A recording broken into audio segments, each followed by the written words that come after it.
3, 2, 1, and we're live. Okay, welcome everybody. Welcome back to Coriolis, the Great Filter, our Coriolis campaign using Free League's system that I've found to be most excellent and most enjoyable. This is Chapter 7 tonight. With us we have Raz playing Hakum, Walter Bleck playing Nasir, Slip playing Thuraya, and Sim playing Ali Tarek. Slightly lighter lineup tonight, which is nice. We want to have more of a focused type mission-based episode, I think. And yeah, without further ado, we'll get started. Let's see here. You should tell me if the site's not working, but you should have your little apartment there on Enos. Yep, see it. Okay, great. So recently, the crew of the Crimson Wish traveled to Enos to meet with the ever-elusive and subtly famous Aladdin PK, which stands for Pirate King. Aladdin PK gently rules over a loose coalition of corsairs and pirates with their enclave on Enos. There's a city there on this jungle planet that features a bazaar, a trading post, all the sorts of things you would expect from a pirate enclave. But it just so happens that last session, during their visit, they met Aladdin PK just before a system-wide event called the Judge's Gambit. And the Judge's Gambit is basically a blood sport kind of gladiator event featuring several teams, each team comprised of 2 to 3 individuals, and in very subtle and clever fashion, with the help of Hakum and some subterfuge by Pasha, the team of Thuraya, Ali, and Nasir really got a leg up on the competition. Hakum devised a system that would give the team of the Crimson Wish really the inside baseball intelligence on the movement on the other teams. And Thuraya, Ali, and Nasir came out on top as the sole winners of the Judge's Gambit. And for that, they were awarded 100,000 credits. This certainly was a boon to the crew of the Crimson Wish. That 100,000 credits was certainly needed, and it gave the crew a little bit of a cushion. In the day that followed, Pasha Khan returned to the belt in an effort to shore up business there in the asteroid belt and the newly acquired base that the Crimson Wish had recently secured. He's also working on a deal involving the mining and mineral rights that Thuraya recently discovered. And last but not least, he's arranging for a buyer for the Last Chance, which is a Class 3 ship that used to belong to Dominique Bilroy, that the Crimson Wish now has on the market. Perhaps he came across a qualified buyer on Enos or some such. But that leaves Nasir, Hakum, Ali, and Thuraya on Enos, at least for a short time, where they're able to stock up on supplies, buy some much-needed tech, talk amongst themselves, and as we'll find this evening, likely drum up some new business. And I'll let you guys take it away.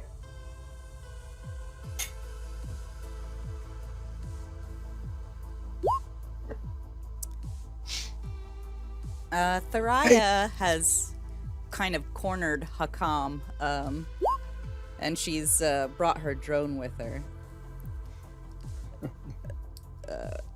Hey, have you tried these noodles? Noodles. Yeah, they're great. I'm sure they are, but I wish to talk to you about my drone. All right, you try the noodles. I'll talk about your drone. Here, have a bite. She kind of like unwillingly closes her mouth over the spoon or chopsticks of noodles that get shoved in her mouth, and It's very interesting because it's a combination of spice and tang. That it's a bit like citrus fruity, but then sort of develops a bit of a heat afterwards, and it's quite tasty. Yeah, she makes a face first, and then she looks like she likes it, and then she opens her eyes a little wide and starts looking around for something to drink. Yeah, he hands her like a bottle. He's like, "It's good, isn't it?" She nods emphatically, but holds up a finger as she, chugs the bottle of water. Yes, it is surprisingly spicy, but is good. Yep. So what about that drone? I have been thinking, this drone has good native programming, but room for improvement. I think with your help we could maybe modify it so that it can fire a weapon. Something, I don't think it would be too complicated. Focus on whatever I am focused on. A few voice commands, fire, medium range, short range, such things as this. Right.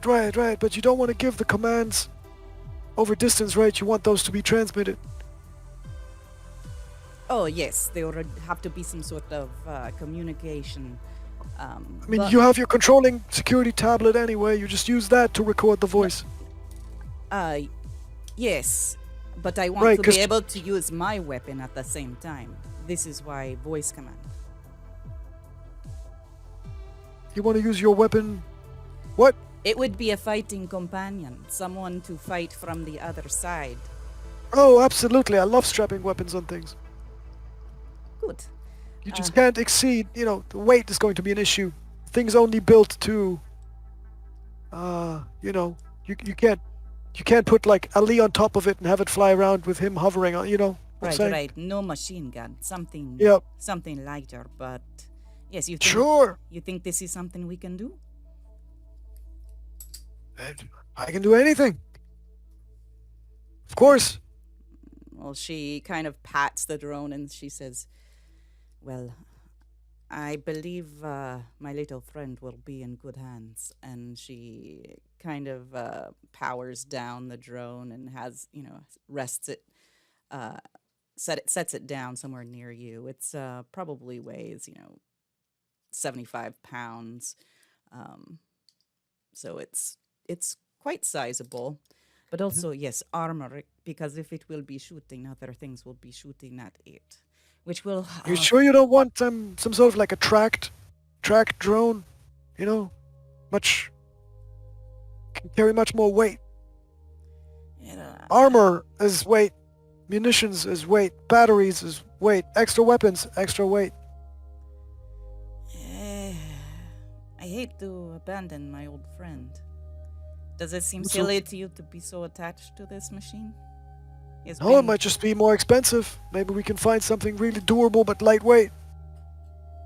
I would at least appreciate the effort, yes. Maybe it's an energy weapon, instead of a weapon where you need to carry around a few pounds of ammo, right? Just think that through, I guess. Oh, yes. This is good. Yeah. This is I good mean, I'd love to ideas. put a frickin' missile launcher on that thing, but you just don't have the weight capacity to carry around 5 missiles on top of that launcher. Just as a thought experiment. Yeah, she nods, and I think they probably trade ideas back and forth for a while. Happily.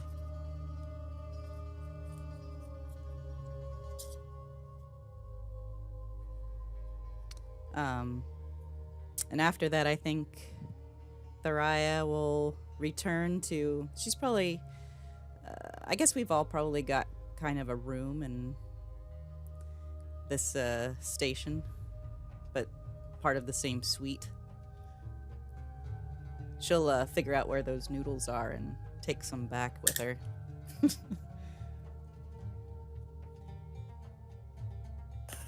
Nasir, the first thing he did after Pasha and Co left was to immediately find a dock to get his missing teeth handled.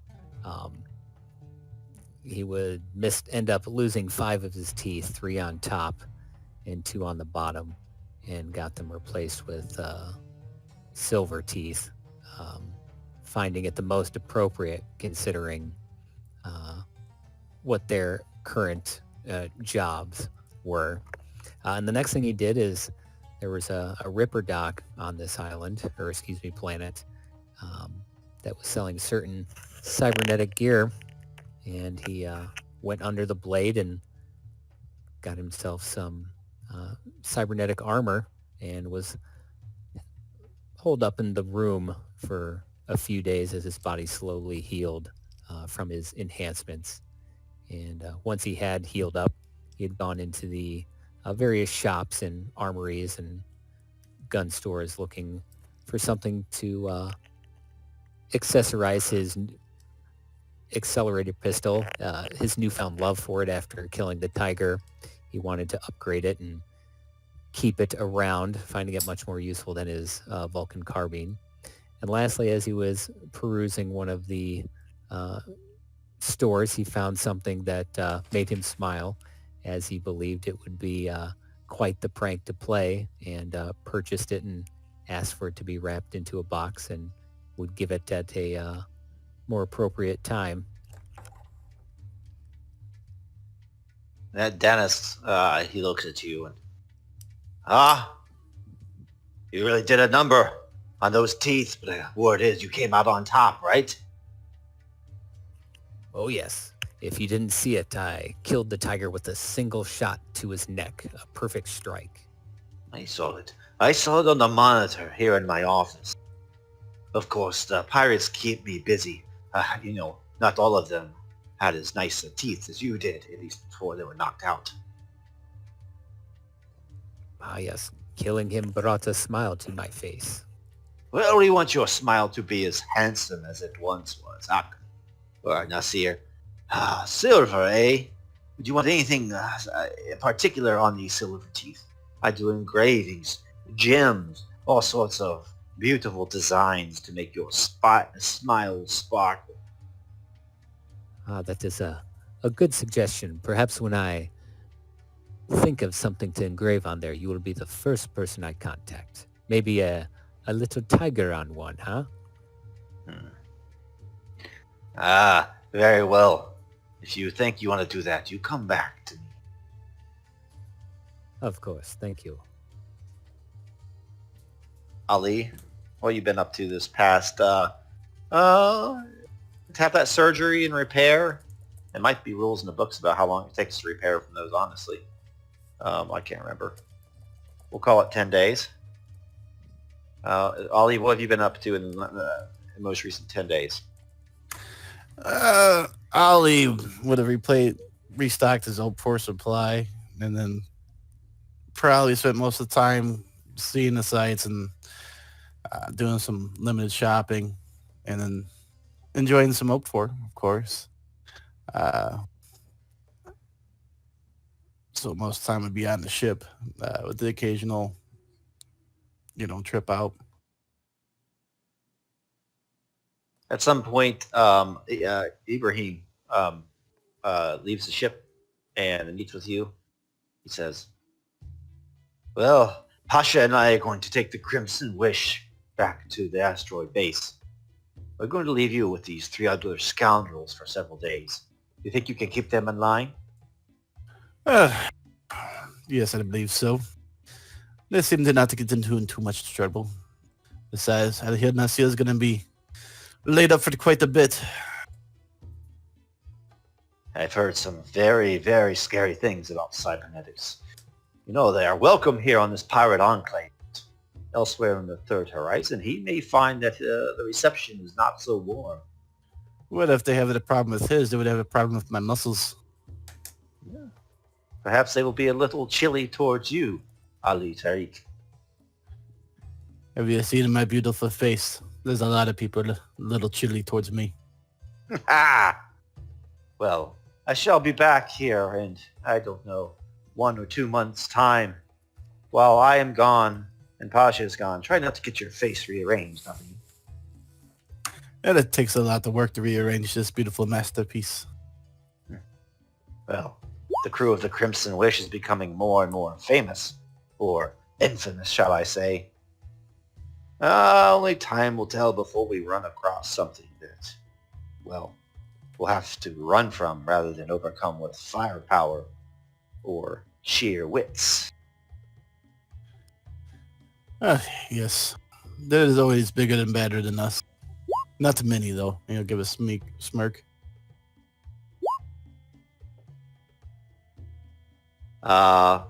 Ibrahim leaves, and there's a cutscene of KOTOR style with the Crimson Wish leaving the planet, and so that gave the 4 remaining crew time to get their implants, do their shopping.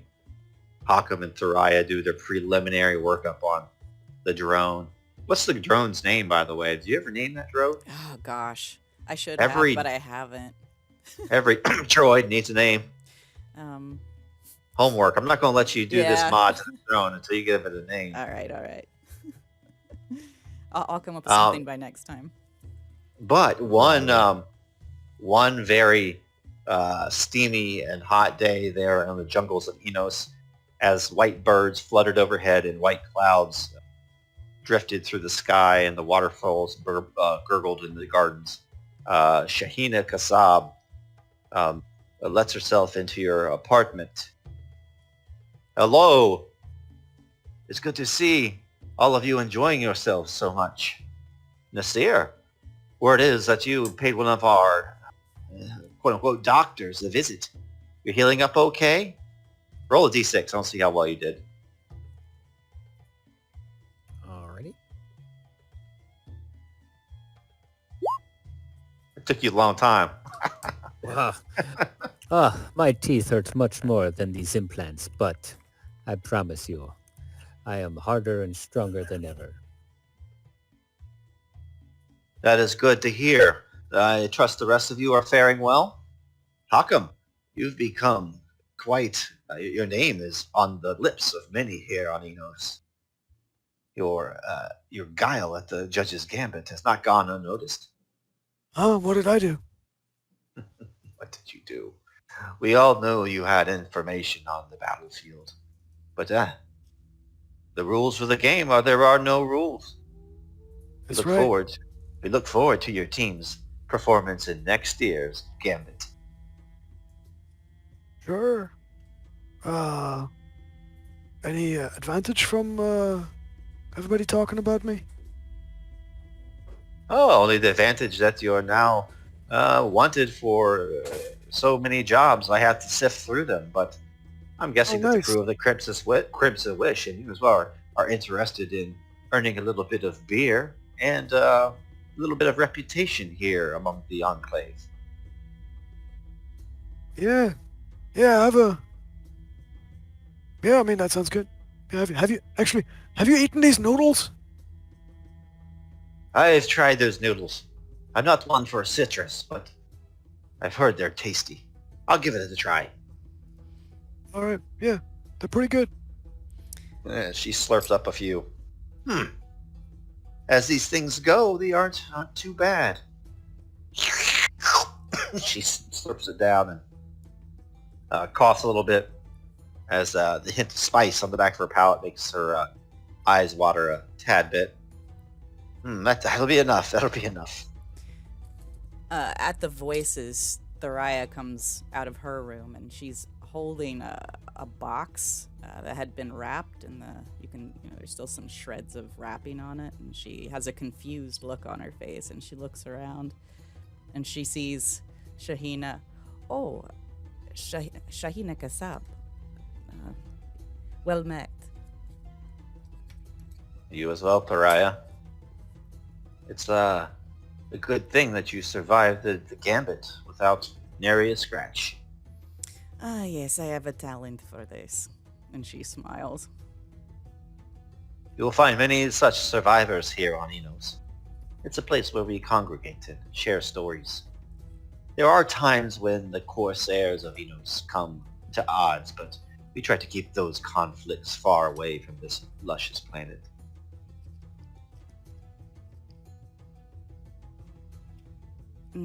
So, what brings you here, Shahina? Work. Aladdin would like to speak with you. He has a very special job that needs done, and the crew of the Crimson Wish put their very lives on the line. They prove themselves not only strong in mind, but in the body as well. and the spirit.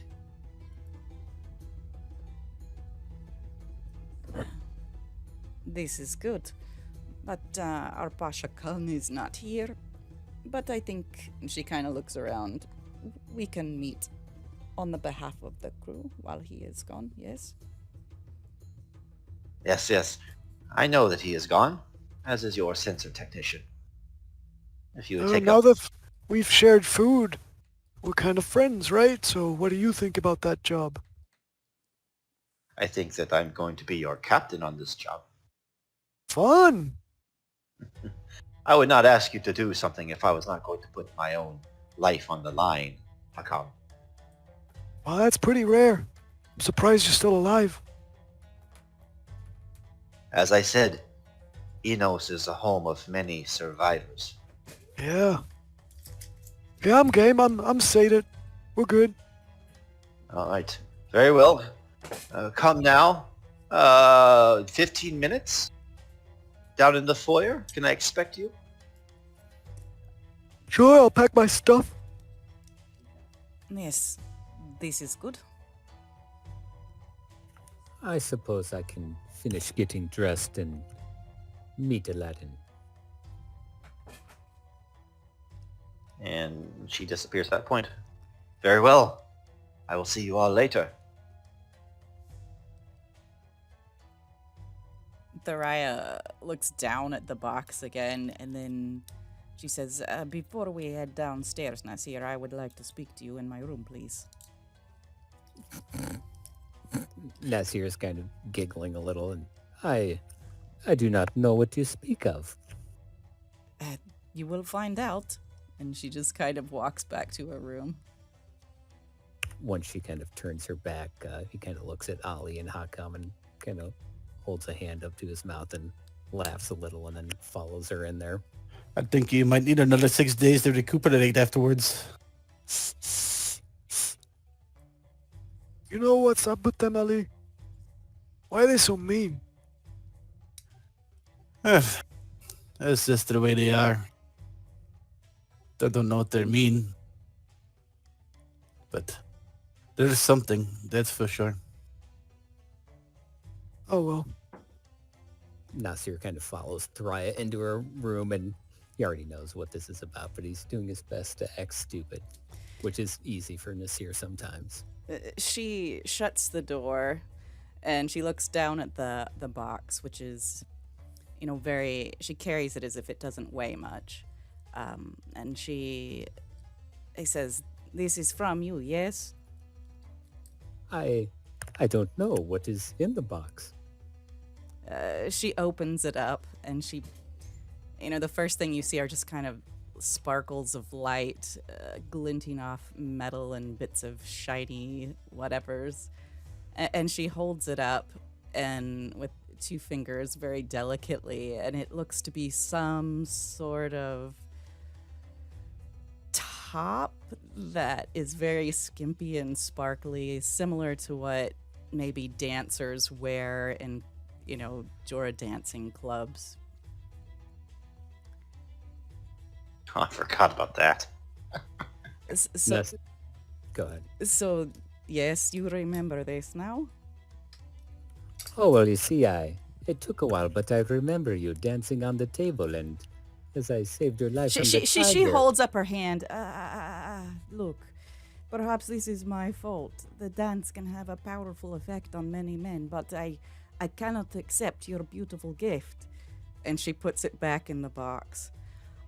And she looks like genuinely embarrassed. I am not ready to even consider marriage.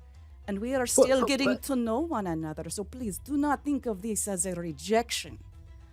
Rather an opportunity to become better acquainted. But for now, my dance is not for any one man. And she kind of hands the box back to him. But who knows what the future holds? And she pats him kindly on the shoulder. His prank going wrong. He's like looking at her like, marriage? What the fuck? He kind of looks up at her. He's like, no, it was a No, joke. no, Yeah, you. of course, it's a joke. Yes, Yes, of you course. just owed me one for saving your life, as normal. Yes, I will say nothing to anyone. Don't worry. Ah, And she says, "You just hold on to this. Maybe someday."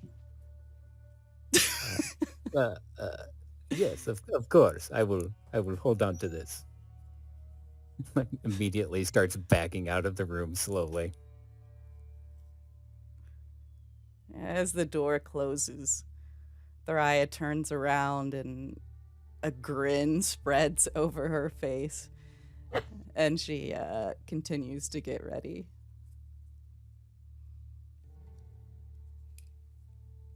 Nasir, not wanting to go back with a common, Ali goes back to his room to get his stuff to go meet Shashini and buries the box somewhere dark and deep where no one will find it for a while. Did you say sashimi?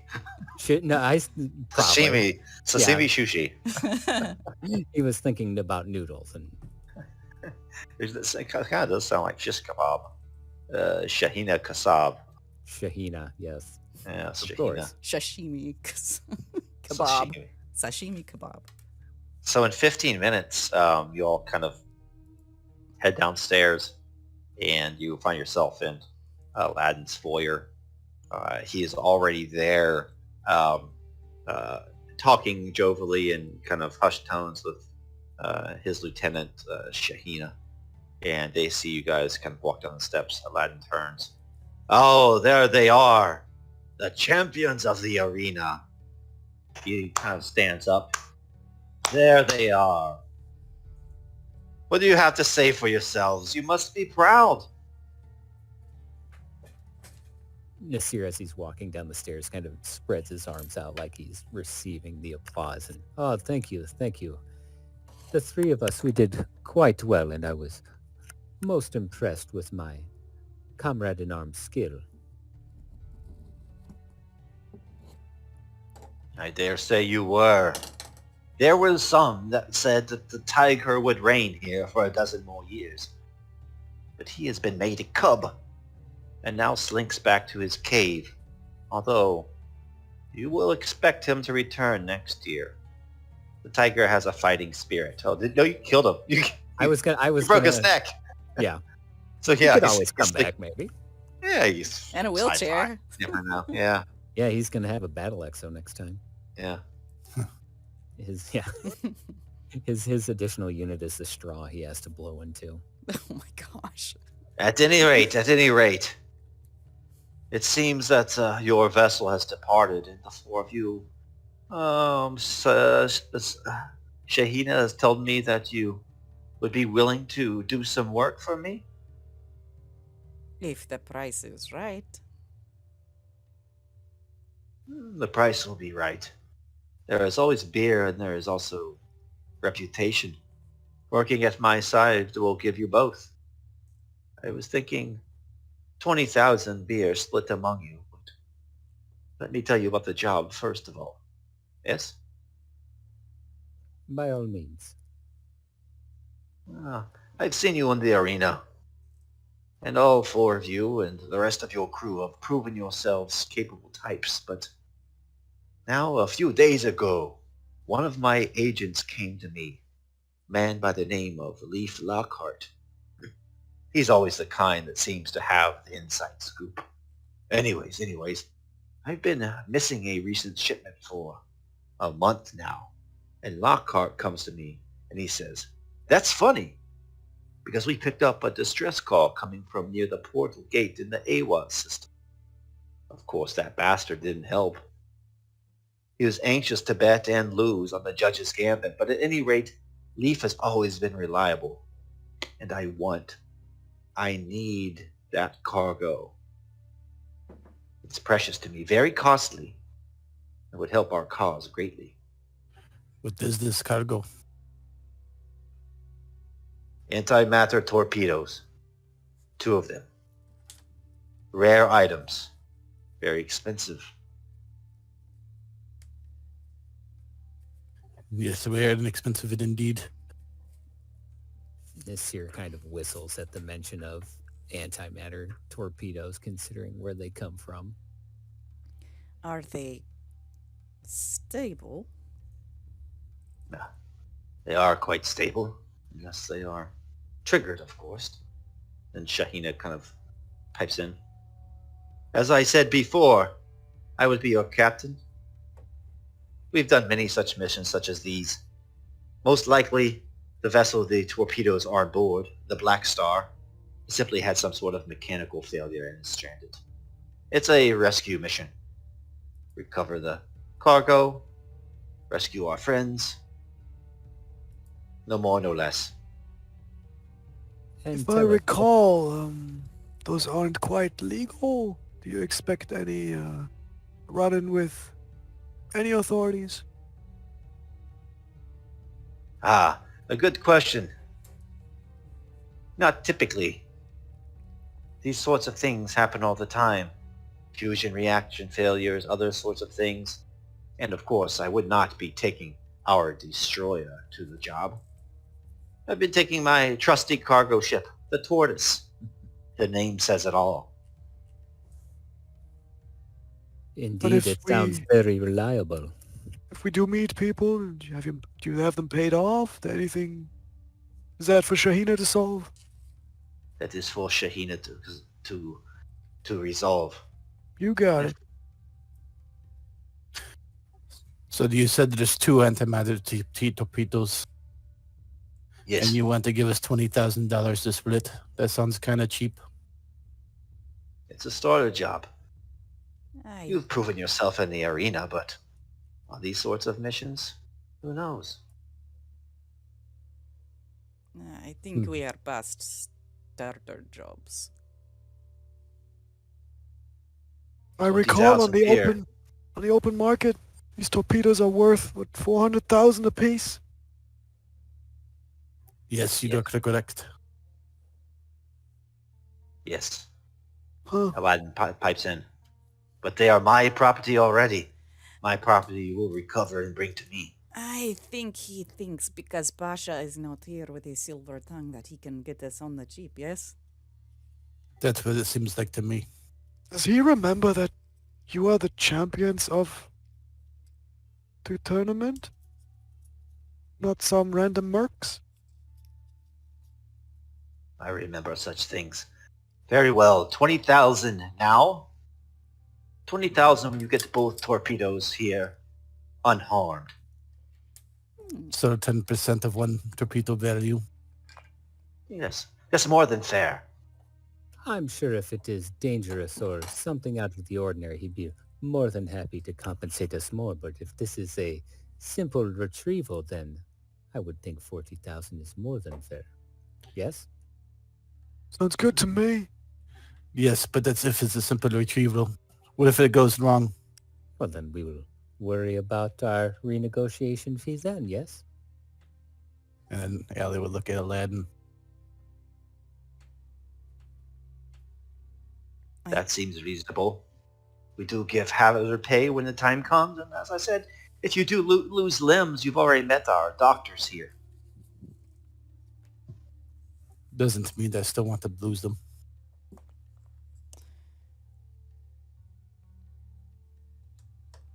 Well, Sometimes. perhaps we Right. are getting a bad deal here, but I, for one, am tired of sitting on my ass. She looks at the others. I'm game. Sounds like fun. I mean, you don't often get to handle an antimatter torpedo. Nasir kind of knocks on his chest where one of his new plates is located, and I'm just hard thinking about it. Ha ha ha. Yes, let's go get these torpedoes.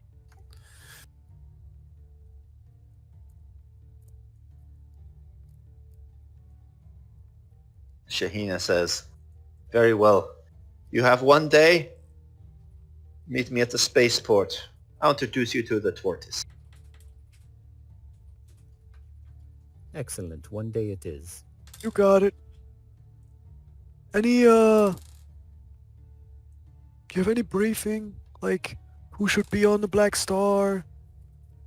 if you want to recover the Black Star, if we cut the torpedoes out of the Black Star, you know. She looks down at a tabula that she has. Let's see here. Let's see.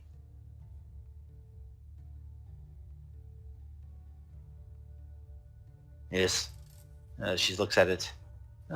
Captained by a gentleman by the name of Farid Omar. He's a cargo hauler. We've been working with him for many years. Very reliable. Not the type of person who would get his nose dirty. I suspect this is something very banal. Could be as banal as piracy. We'll see.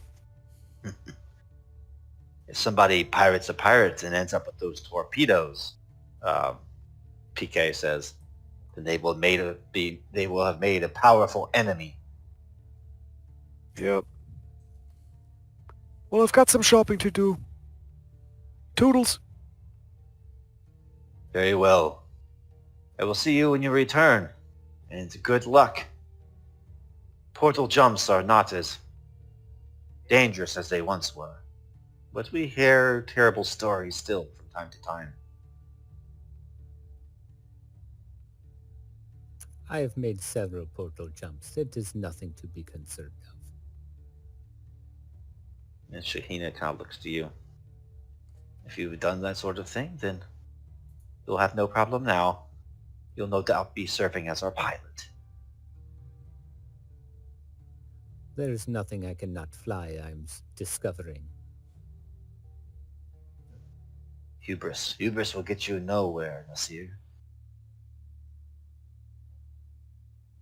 Nasir kind of flashes his dice tattoo on his arm. I have the gambler watching over me. It seems to work out, just like in the arena. Let's hope that will be the case. I will see you all on the morrow. I shall go prepare the ship at once. Nasir looks to his friends. I suppose I will get my stuff ready, but after that, we can go to the bar for a few celebratory drinks. Yes. Do any of us have data gin, or is that just Ibrahim? Hakam. Okay. He rolled 6 dice. Yeah. Tharia's gonna message Hakam, and say something like, maybe you can try to get more details that we may not know from Shahina's ship log. Yeah, once we're on it, for sure.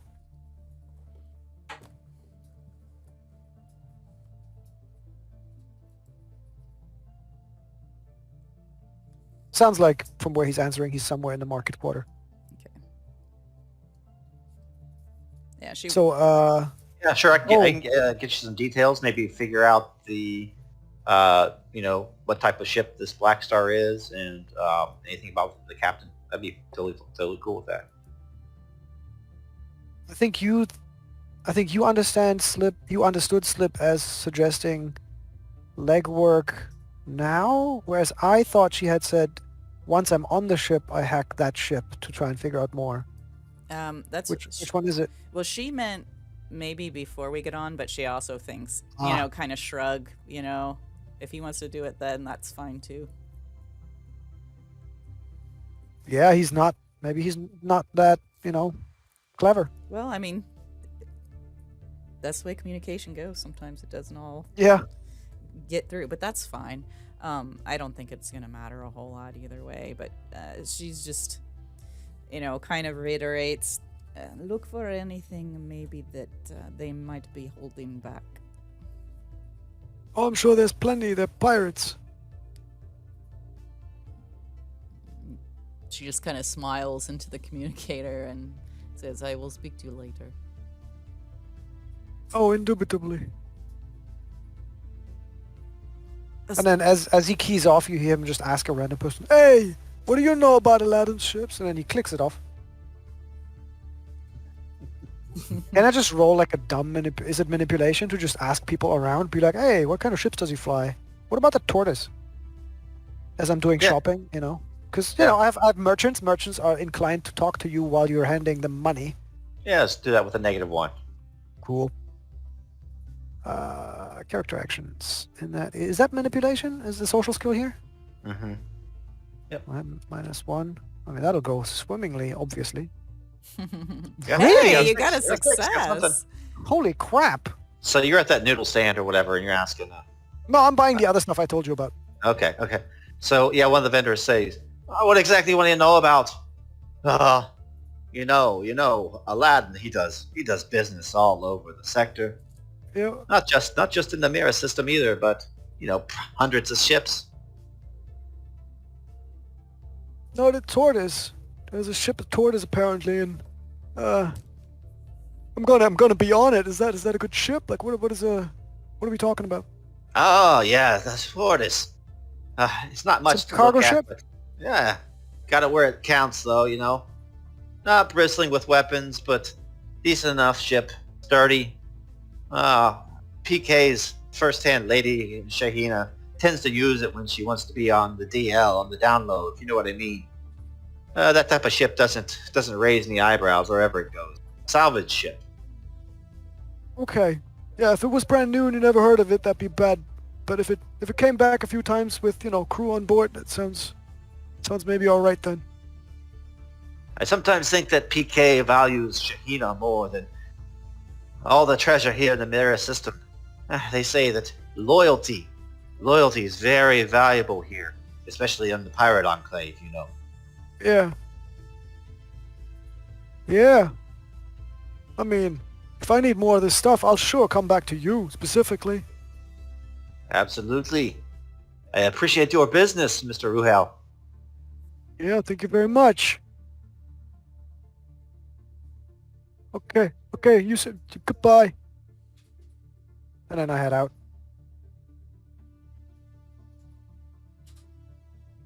So the next day comes and you find yourself a slightly less hot day. It's not as steamy. It's overcast and there's a breeze from the north as you stand on the tarmac there, waiting to board your ship.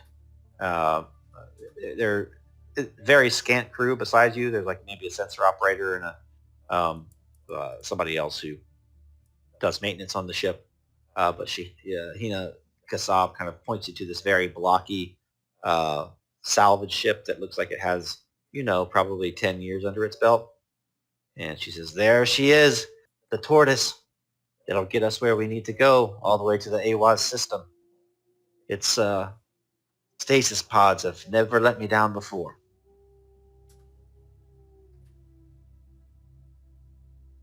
All right.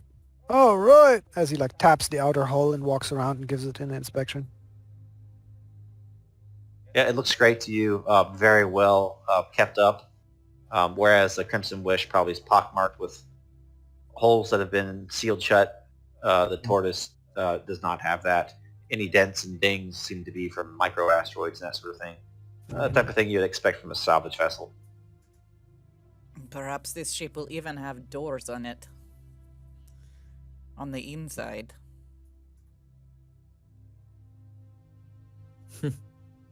I'm not sure if that was criticism or not. I do sometimes wish privacy was a little bit more available on the Wish. Oh, well, we can talk about that more. There's several levels. There's plenty of space on that ship. Yes. I mean, no doors. There's no doors. There's no doors. I thought there was doors on our ship. I thought that we didn't have any official rooms. Like everything was just We all had one coffin room. cabins.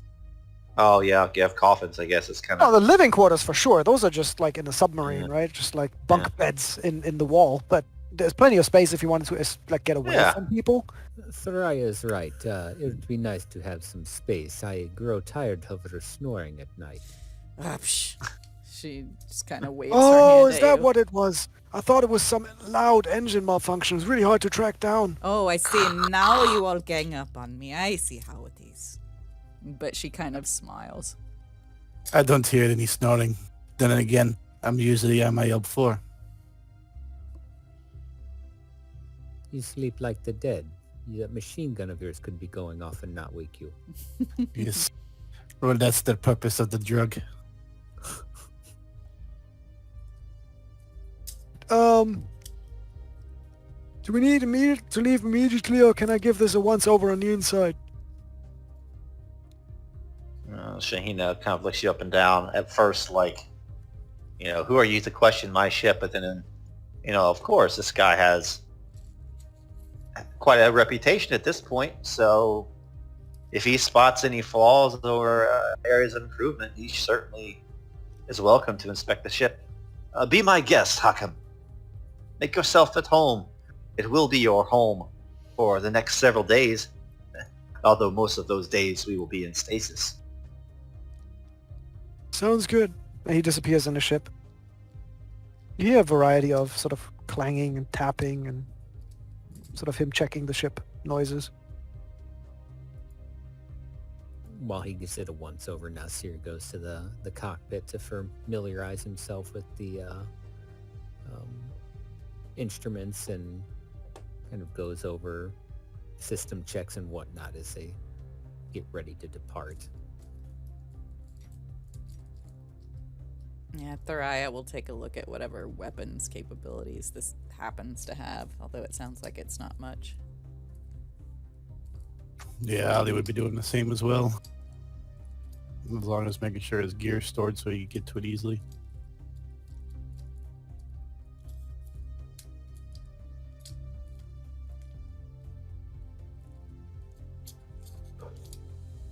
So you guys all kind of get on the vessel, and you hear the rumbling beneath your bodies as this thing fires up its reactors and blasts off of Enos.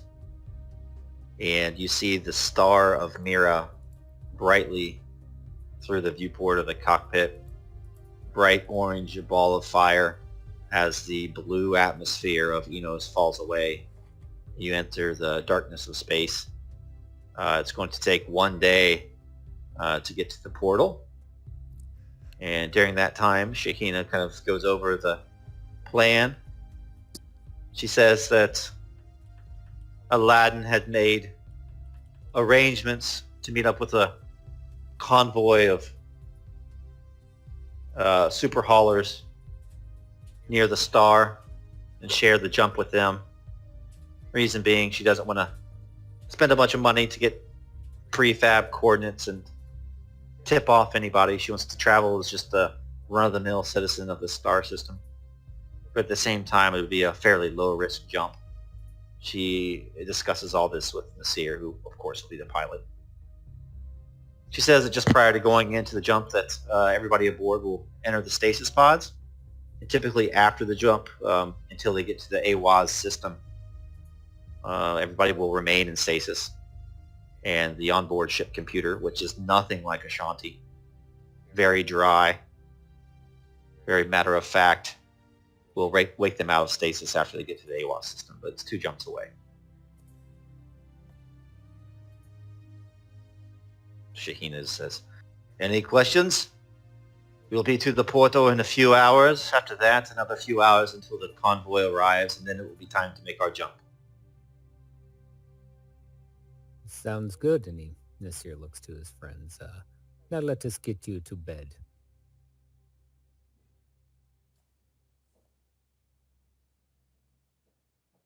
Hakam will spend the time preparing Thariah's drone for a variety of upgrades.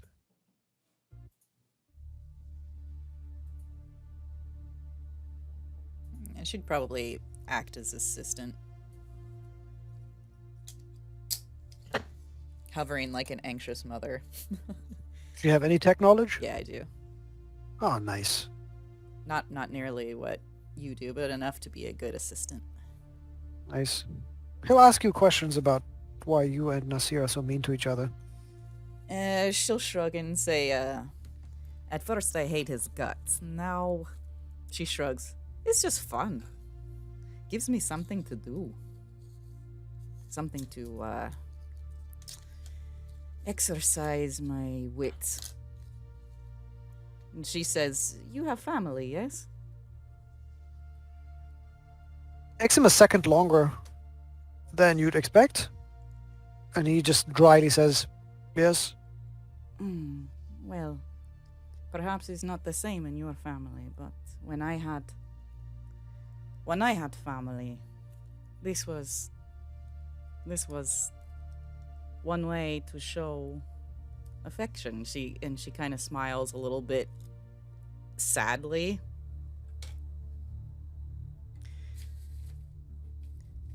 People who care for one another, they often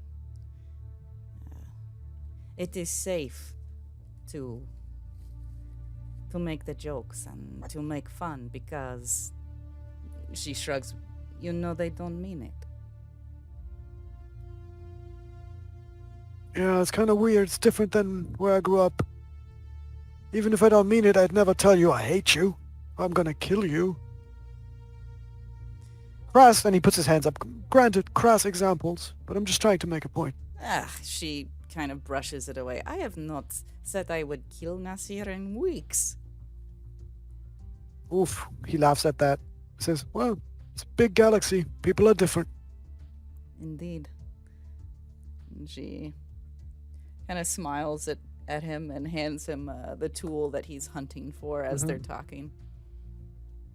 He's doing mostly prep work, right? He's opened the thing up and then looks at the struts and discusses, okay, here's a support one, so maybe we could put a weapon on the top. It probably can't go on the bottom because it would do this to the machine, you know. He's sort of just going over ideas of how would you even mount something? Is there even space in there for like an extra battery or extra anti-grav units and stuff like that? Of taking stock of what could be done.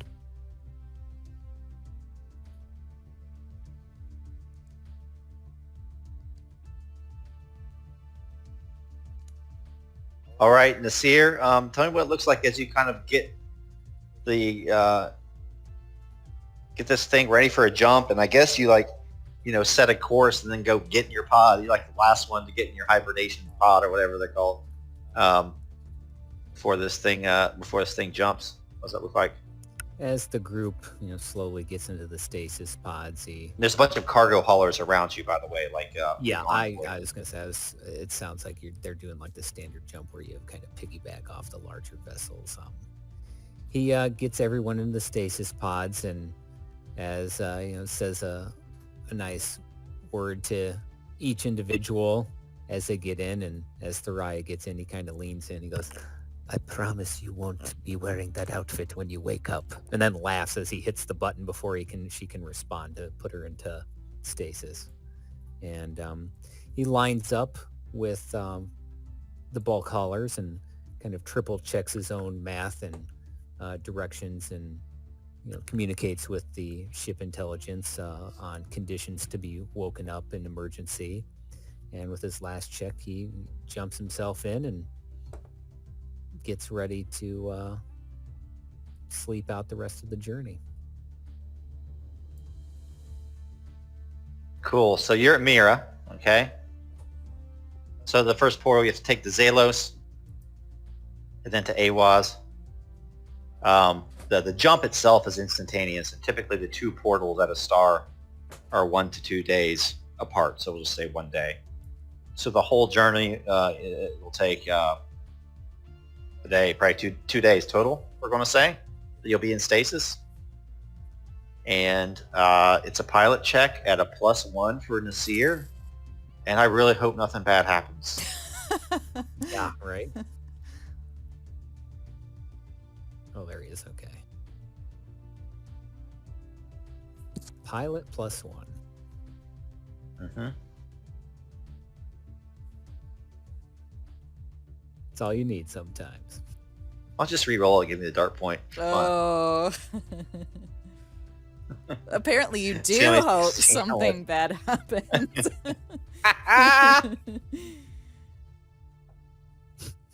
All right, kind of role play what that looks like to me as you guys all kind of sleep, and I'll let Nasir kind of role play like the ship, because it's kind of a cool thing, like going through these portals. You kind of use the AI to transverse from portal to portal out of star system, then pop out. So I'll let you kind of tell me how that goes. As the line of bulk cruisers slowly makes its way into the portal, and the weird alternate reality warp, whatever one wishes to call it, affects each ship. It almost blinks out of existence, and as the crew inside the tortoise slowly enters the portal, it almost has like a weird distortion of space-time as they go through the portal, and whatever mysterious energies transfer them to the next star system, and they all remain motionless in their stasis pods over the journey. And Nasir, if one is to dream inside the stasis pods, dreams of his homeworld and of years gone by.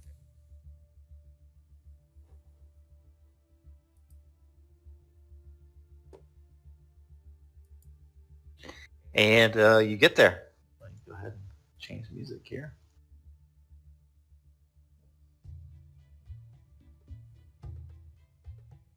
You suddenly feel the thrusters kick off at the same time as a very blank and emotionless voice says, "Destination arrived. Destination arrived. You are now at Aiwaz system. Hibernation ended. Stasis pods deactivating." And that's what each of you kind of hear, including Shahina. She pulls something out of her nose. She coughs, kind of sits up, her head pounding from the stasis. At first she's cold and she reaches next to her pod and grabs a blanket and wraps it around her body, kind of shivering. She pulls a catheter out Ooh. and you have to do something, what's going to happen to your waist during this time. And like the catheter just like retracts into the pod, and she like very like a baby deer almost kind of. Ugh! Every time that happens, I like it less and less.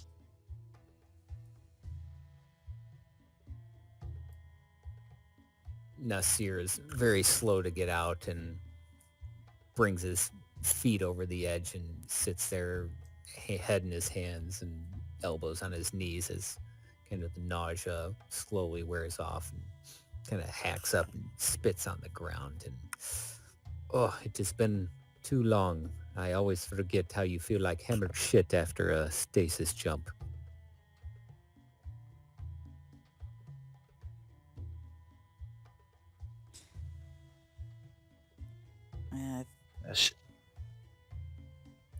Go ahead. We're all awake now, or just Yep. Thariah sits up and looks anxiously at herself. The last thing very much she's remembering is what Nasir said, and she doesn't really understand it, but something about her wearing something, and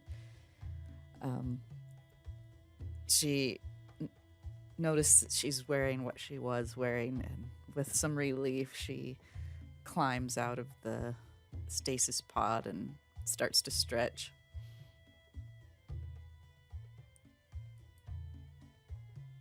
Ali. Yeah, Ali's. Takes a little while to wake up. He took his oat before going on the jump. Seemed like a good time. But it's just as miserable as I remember. As he gets himself ready to get up. Not liking the feeling of the catheter being removed or put in. This got to be in a better way. You stand up and stretch and kind of stumble a little bit. Ugh. And look around to see if anybody's standing there. Ali, do you remember the first time I jumped from Algol?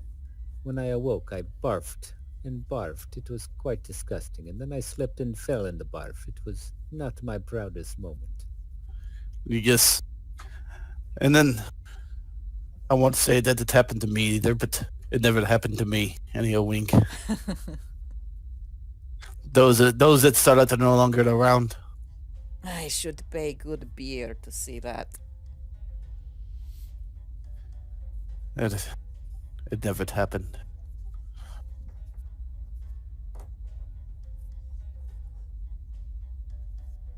Shaheen at this point says, "All right, very well. I know you are used to silver-tongued Pasha Khan, but this is Iron-tongued Shaheen Kasab. The way I run the ship may be very different. Up and at 'em, up and at 'em. Up and up. Don't be sleepy. We have coffee here on the burner." She already has a cup of whatever passes for coffee in the universe. And she has what looks like a, almost like a very thick kimono, like very lush, with her initials kind of embroidered on the left part of it. "I will retire now to my quarters, be fixed up. We meet on the bridge in 1 hour. We need to find the Black Star. The quicker we find the Black Star, the quicker we get those torpedoes, the quicker we can return home to lush Enos. And you can enjoy your 40,000 beer." Well, I can better get a move on then. I'm fine. What do you want? You got to find this Black Star. Yeah, do we got... Why are we waiting an hour? Anyway, I'll be at the sensors. Because I need my coffee after the waking up. Oh yeah, Yeah. get me one too. As he's like sort of putting an overall on as he walks away. Yeah, Sheena just has to get cleaned up. Like I think of these pods as like those little Matrix pods. You got all that goop all over you and everything. I don't know. You know, she has to go look a little more professional, and that sort of thing. So in the meantime, though, yeah, Hawkham can start firing up the sensors, kind of sweeping the space, looking for this thing if you'd like. And the good news is this is equipped with extreme range sensors. So hopefully with some Good good salvage rolls, ship. yeah, you'll be able to find this thing. Mhm. So I'll let you kind of role play what that looks like as you make your way to the bridge, not taking the time to clear out the that goopy stuff from your hair. Maybe with just a towel, right? Just like run a towel through my hair, but instead of showering, just go straight for the job. Uh-huh. Nasir heads straight for the shower as he's like, "I forgot how much this smells." What are you talking about? As he walks away. Yeah. Thariah hurries ahead of Nasir to the showers. This freighter does have doors and privacy. The door slams in your face, Nasir. I just use Wow. the sink.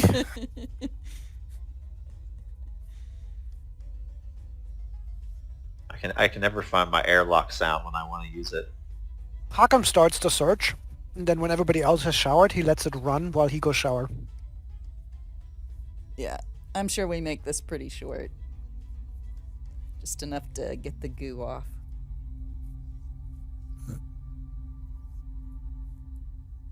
Yep. Make me a sensor check. It's going to be at a. It's going Is to be a that negative. science or data gen? Yeah, data gen. Just make it a data gen. -1. See Why if is you it a find negative one? right away? Because the ship's reactors aren't on. Signature's low, or not on much. No. Reroll or no? Well, I don't find it right away, but we got time, I guess. And also, she wasn't helping me yet. Oh, is there Yeah. actually anybody that can help me? Can I Yeah, help you? I did say there. Oh, was- I'm not yeah, a data yeah. gen. I'm gonna just get distracted by these gifts. Yeah, I was gonna say someone has to be Dadagen to give you an assist on that. Mhm. Ah. Yeah, there's a couple other crew that were on board. Red shirt 1 and 2 and 3.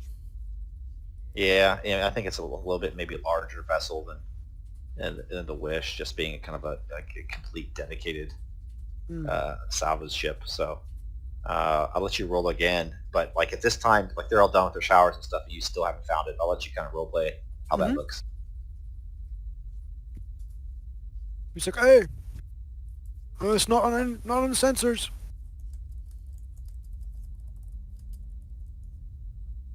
And Shahina kind of walks up to the bridge. Not on the sensors, you haven't found it yet. Well, that's not wholly unusual. Most likely the ship suffered some sort of reactor or Maybe it's mechanical hard now. failure. Do we have last position and trajectory? I could just calculate where it went. That is a good question. I don't know. Let me check with the rest of my crew. we do have some data banks here. It'll take an hour. Let me look through it. All right, I'll take a shower then. I'll keep these running. In the meantime, she kind of meets with her crew. I'll And set I'll a let- search pattern, basic search grid that I'll hand over to Nasir and say, make yourself useful. Maybe start checking other, wavelengths, frequencies that you typically don't for some reason. Make sure they're not sending out some sort of kind of improvised signal if there was a mechanical or other catastrophic failure on the vessel, right? So I'll lead Nasir, Thariah. What are you guys doing? Ali, after cleaning up and stuff, you be sitting by with the weapon system, going through, making sure that everything is working correctly. Yeah, there aren't not much on, by the way of weapons on this vessel. What? Are, There is, there's just a like close range, that auto cannon, and that's about it. That's fine. We'd hate to need it and not have it work. Mm-hmm. Thariah was speaking.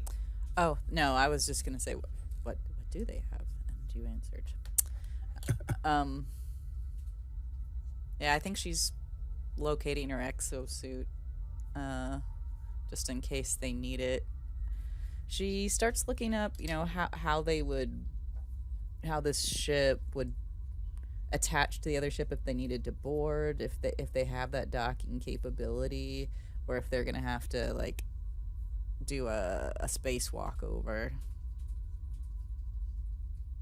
It's likely that you're going to have to find that ship first to figure out, if they have power and that sort. Because otherwise, you might have to mechanically kind of do a spacewalk and kind of mechanically open up their airlock and get into the ship. Yeah. You don't even know if they have atmosphere in it yet. They don't know if there are any survivors or anything at all. Right. Well, I think she puts her exosuit on just in preparation. Nasir? Nasir, after puffing and puffing after being denied the shower by someone who will remain nameless, went and got cleaned up. And she used all the hot water too. In a ship this size, it's impossible practically. But he goes and he puts on his heavy armor and suits up. He's not expecting anything, but the fact that this ship wasn't didn't deliver its cargo in time is always a cause for concern. So once he's geared up for any sort of walk they need to do in the Black Star, he goes up to the cockpit and makes himself comfortable doing checks as the comm seems to be working the sensors, trying to locate their quarry.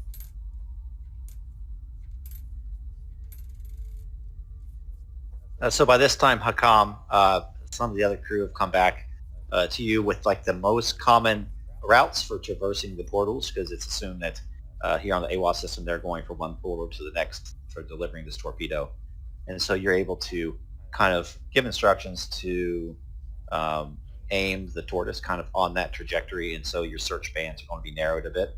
So you don't have that -1 modifier anymore. It's just a flat roll. If you find it, you find it. If you don't, you're still going to find it, but obtaining additional information about it's going to be very difficult. Okay. So there's no like assistance or anything on this. That's the +1, yep. Got it. You know what? I'm gonna use my special power, which is once that? per session. I can basically alter something about a scene, or Oh, that's cool. and I'm gonna say that the ship that we're following, we find something that indicates where it went. Maybe there's a signal that it's emitting, or maybe something. I don't know. It left I've got some exactly sign of what its you'll find. passage. It's fucking disgusting. So you don't find anything that looks like a reactor signature at all, No. Hakam? Yeah. But at the outer limits, you detect organic matter floating through space. Your sensors pick that up. Like, boss, Yes. What is it, Hakam? Let me just confirm. Yeah, it doesn't look like a reactor signature, but there might be some bodies or something floating up at the extreme range. She brings herself over to the screen. If I'm not mistaken, that's organic matter. Out here between portals this close to a star? Yeah, certainly unusual. Oh, pray for the best. Pray for the best. Nasir, Nasir. the Go ahead. course is 45.36.10. Aye, aye. How do you want me to approach, Shahina? Have you picked up anything on the active sensors, Hakam? The answer would be no. I mean, you haven't picked up any No. active. All right, very well. We're going to assume that we are alone, with the exception of the black star out here, amidst all this space, and whatever else is floating out there seems to be made of carbon. Nasir, turn on active sensors. Approach slowly. We want to get visual of what's floating out there. Aye, aye, ma'am. Approaching carefully. And with that, he kind of engages the engine and slowly approaches the coordinates given and waits for Hakam to call out anything out of the ordinary besides what they've already found. We find some cool looking stuff here. All right, very good. Here we are. Kind of look like stormtroopers, but could be exosuits too. So Hakam, as you get closer and closer to this reading of organic matter floating through space, at first they're just a blip on your sensor, and then as you get closer and closer with that sun behind you, this brilliant kind of orange outline, you see reflecting the sunlight several forms just tumbling through space, leaving almost a trail kind of over the far side of the sun as these things kind of fall in an arc with gravity kind of sunwards and spiral down towards the star. Yeah, I do think these are these might be people if you want to pick them up. Are you reading any life signals? I don't know if that's in the rules or capabilities of these I sensors. don't know if you... Yeah, you don't know yet. Probably until you like get closer or pull them in. Well, it's unclear.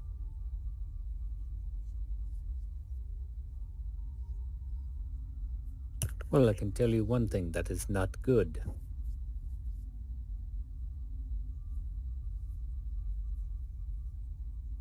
Well, very well. Go ahead, pull them into the airlock. We'll see what happened to these folks, or if they are still alive, we can provide them with some sort of aid.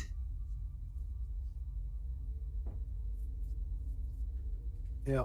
He uses his proximity sensor before we pull them in to figure out if they're alive or not. Yeah, you sense that their ambient temperature is not much different than space around them, so you're assuming probably not. He'll tell everybody else. I think they're all dead. Let's get them in. Yes, the state of their bodies might tell us something. I will position the ship so we can retrieve them and learn something before we get to the Black Star. Hakam gets into an exosuit if they have one, Yeah, and then pulls them in. Thurai is already in an exosuit, so she can assist easily. And you pull them in. There's 1, 2, 3, 5 of them, and you hear the airlock hiss behind you. Freaking weird. I can't find that anymore. There you go. Whoa. And they fall to the ground just like dead weight. You can see ice crystals have formed from the vapor from their breath, kind of on the inside of their exosuit shells, and there are their eyes are all open, and their expressions are just kind of frozen in grimaces of fear. I'll help Thoraya back out of her suit and then ask her to get Shahina while I get out of mine. Yeah, she just nods, kind of glancing back at the bodies a little uncomfortably. Terrible way to go. She dashes off to get Shahina.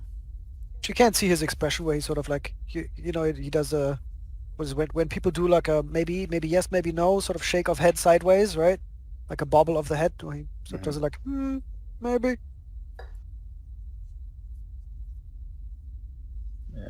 Shahina eventually kind of goes and looks at them. Indeed, this is a horrible way to die. Unfortunately, not that unusual. These sorts of missions, men, women, they flee their ship as a last-ditch effort of survival, or they lost pressure or atmosphere inside, or perhaps there was a radiation leak they could not contain. Sad, nonetheless, but I should not yet give up hope. Well, he says as he stows the exo away. By the path they were flying, maybe I can calculate their incoming trajectory and we can fly it backwards, see where they came from. Make it so, Hakam.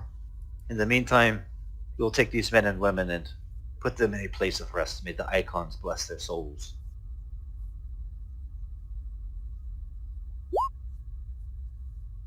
Yeah, I scienced the shit out of it. Not to make you a roll for this, but yeah, eventually you can figure out their trajectory, a little bit of trigonometry, and some other calculations. Yep. And these folks, you know, they just look like they died of, you know, their Evo suits ran out and they froze to death. But that fear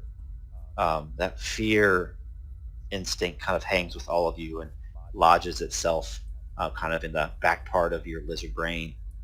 Eventually, Hakam, you do see just beyond the edge of your scanner, and then as you get closer and closer, you come to physical range of this ship floating in space that matches the description of the Black Star. And its reactors are almost shut down. There's like maybe 1% of like a backup system running, and I'll let you guys kind of go from there. Does it appear to be damaged on the outside? It does not. It does not appear to have taken fire. Perhaps it was an inside job of some sort. These torpedoes are worth a fortune. If someone saw an opportunity and tried to take advantage of it, but it didn't quite work out as they thought it would.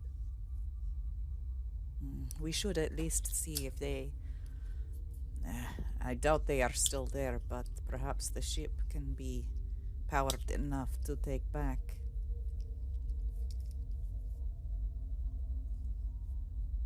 Well, we could certainly try that. I wonder though why they left the ship, unless there's someone over there. Do you mind me using a broadband comm signal here? Go ahead. I think we are quite alone. I do not pick up anyone else that was hear us. Okay. He has the Class 5, like the super expensive system-wide comms thing that he owns. Mm-hmm.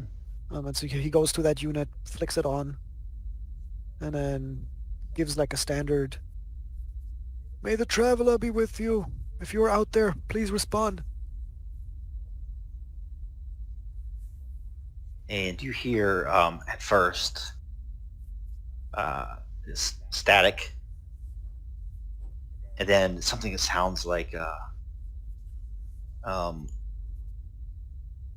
voice, and that voice cuts out, and then you hear you hear screams of pain and muttering in a language that you just don't know, and you hear voices, and they just keep saying over and over again, "Look upon my face, look upon my face, look upon my face, and know me now, look upon my face," over and over again. Is that something He looks up around if anybody It's recognizes it's that. fucked up. Nope, you don't even understand how your systems are picking this thing up. Nasir says a prayer to the icons, touching his tattoo on his chest. Well, that does not sound good, yes? No, it sounds horrible. It sounds if you don't like nothing mind. more than I'll go check it out. I got an environmental scanner and I got a proximity scanner. The first one will tell me if there's some sort of environmental issue on that ship. The second one will tell me if there's people on it. Keep me on a tether though. Gotta get close. And Are I you just... sure you think that can penetrate the ship's hull? Oh yeah, why not? I just gotta get close.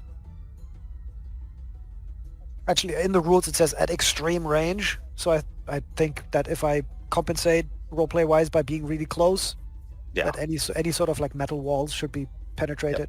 Yeah, I think so. They're very powerful scanners, both of them. So he'll get into an exosuit, and clink himself in, or whatever it's called.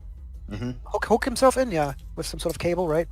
Yeah, yeah. So what are you? And then It just seems we have the float bait over. and we need the hook. Were you asking what he was Yeah, doing? I don't quite get it. You're So basically what he's suggesting is he's going to get in an exosuit and we're going to tether him to like a winch. Then I and go basically here. like we're going to cast him like a fishing pole and get him a little close and see what he can see. Does that make sense? so he's not going inside. No, hell no. Okay. I don't want any of us to go inside before we know Okay. that we're not gonna get melted by radiation. Okay, got it. Or some lunatic is Right, inside that- is gonna just that chop you up was my immediately. concern, was that you were trying to cut into it and go in there. No. Okay. It No, just he's doesn't- literally just gonna go all the way up to the hull and then use his 2 scanners to figure out if there's A, life signs in it, or B, any sort of biological, chemical, or radiation damage danger to any of you guys who are the borders yeah, afterwards. He's not pulling a classic horror film, you know. Let me split up and go by "I'll be myself." right back." Let me just go in. I'm just gonna Yeah. go in. Hey man, what's the worst that can happen? Yep. So I'll do that. What do I find out? Yep. Let me figure it out and roleplay what it looks like for me in the meantime. Cool. As he's getting that ready, Nasir kind of looks to Ali. I hope you brought spare clips for your machine gun.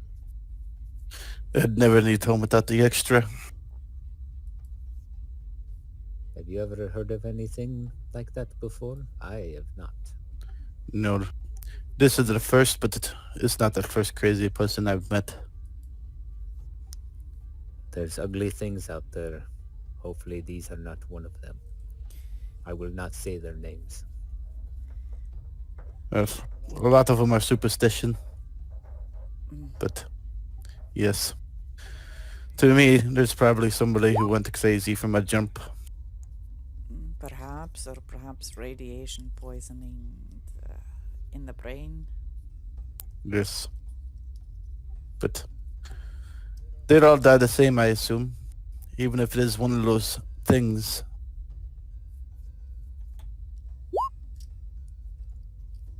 Whatever it was enough to scare those people out of the ship. And but that's what they were jettisoned. I wouldn't go saying that they were evacuating by floating themselves onto the space necessarily. They could have easily been forced out there. But if they were forced, why the exosuits? I wish I could tell you. There's no reasons in madness sometimes. Here's your token here for the exosuit. Looks just like me. Oh, there you go. Nice. And I got to change it to actually represent your token. Let's see. Nah, man. Like that's, you have got enough work to do. It's, From Hakam, you have like a. I'm approaching. Almost there now. there we go. All right, pull it tight.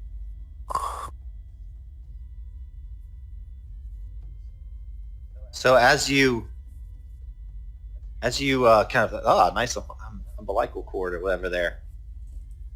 Yeah.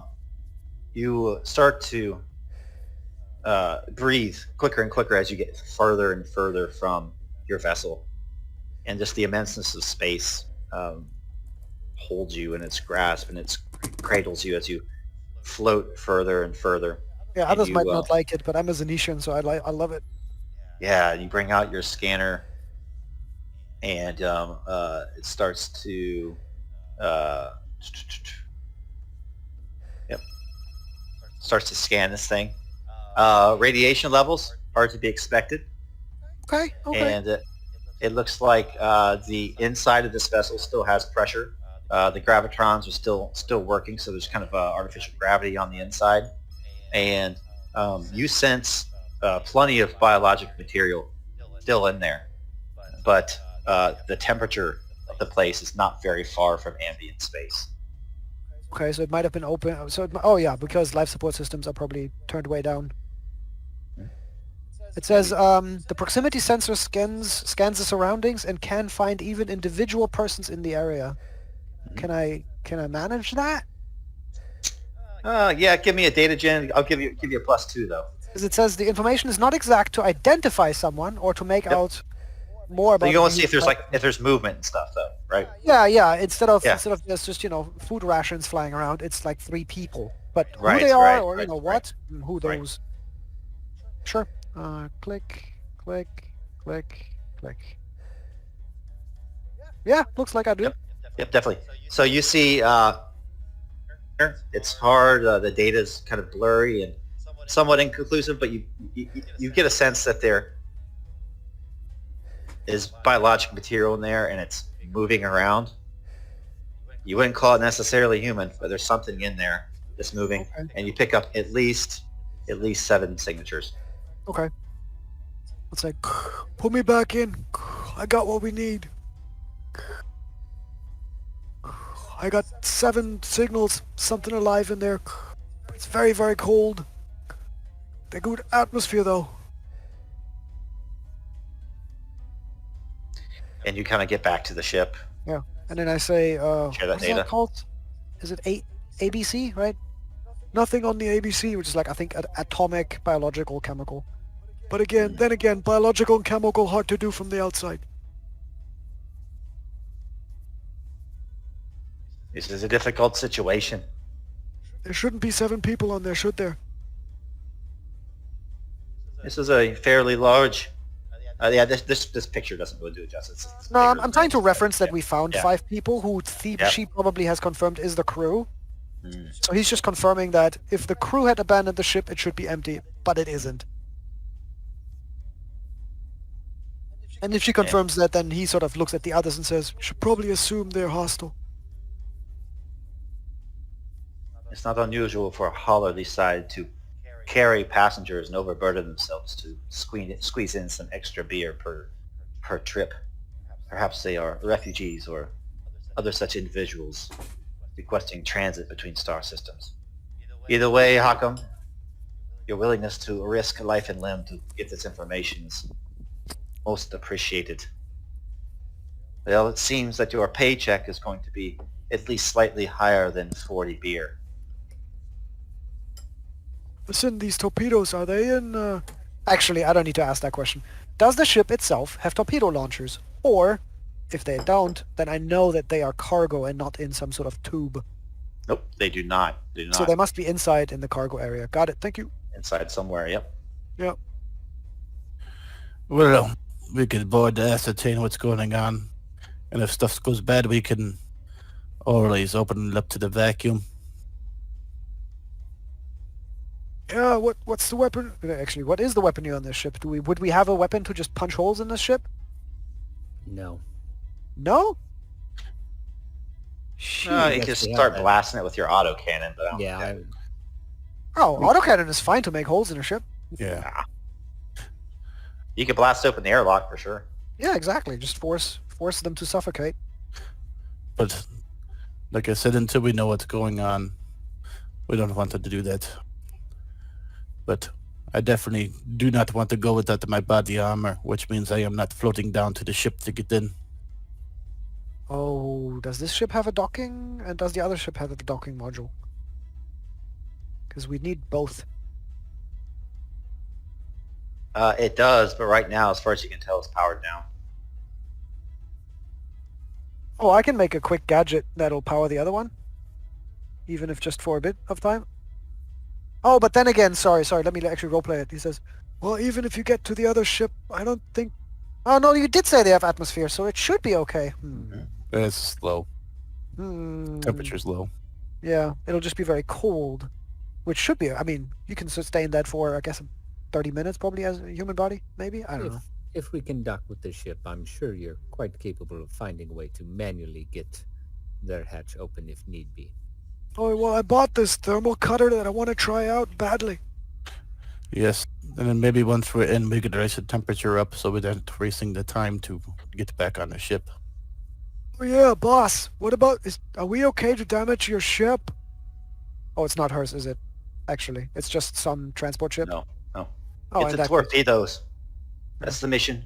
Get the All right. torpedoes. No more, no Even if less. we cut them out? If that's what you have to do, that's what you have to do. Okay. Metagaming-wise to the group, here's another free ship Bo's giving us. Yeah, if we can get it running. So I think we should probably dock and get on board, and then raise the temperature. Yeah, you guys will have to deal with whatever's on board. Good. Could just be people are down. Maybe the ship malfunctioned. Could be. Okay, But why would the other 5 be floating around? They're the actual crew. Again, there could be numerous reasons. Yep. so plan is to go cut into the ship? No, I mean, we'll dock with the docking station. Yeah, but it is not... I'll try to do maybe a energy bypass. Get theirs to work. If it doesn't, immediately after, let's say, 5 minutes, we'll just cut it open if you don't mind. Oh, I see. Use our ship's power to open their docking station. Yeah. Yeah, with it being not the same. Once we get on, I wouldn't mind if the ship left the docking area. Just in case something goes bad. We could find a way off the ship. We don't want our ship being attached. Oh, you just snap the cables that I'm laying. That's fine. I do not know how much I like that. I would like to be able to quickly exfil to the tortoise if need be. I don't want to wait for them to redock. We can... Well, if we get far away and someone's able to... If those beings are truly hostile, whatever they are, humans being down to whatever, when we warm them up, they could quickly find their way into our docking area as well and take the ship.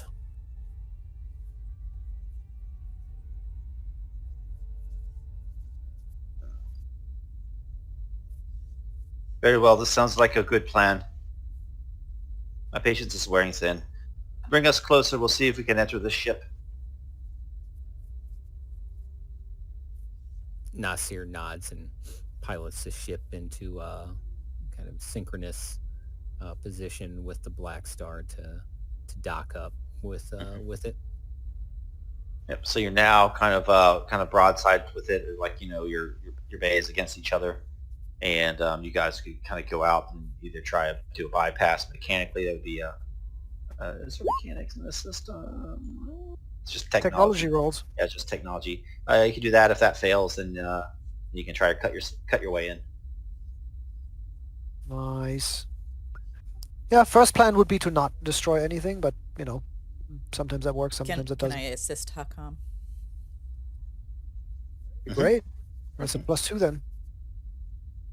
Alright, I'll roll a tech roll +2. Where is it? TTT technology.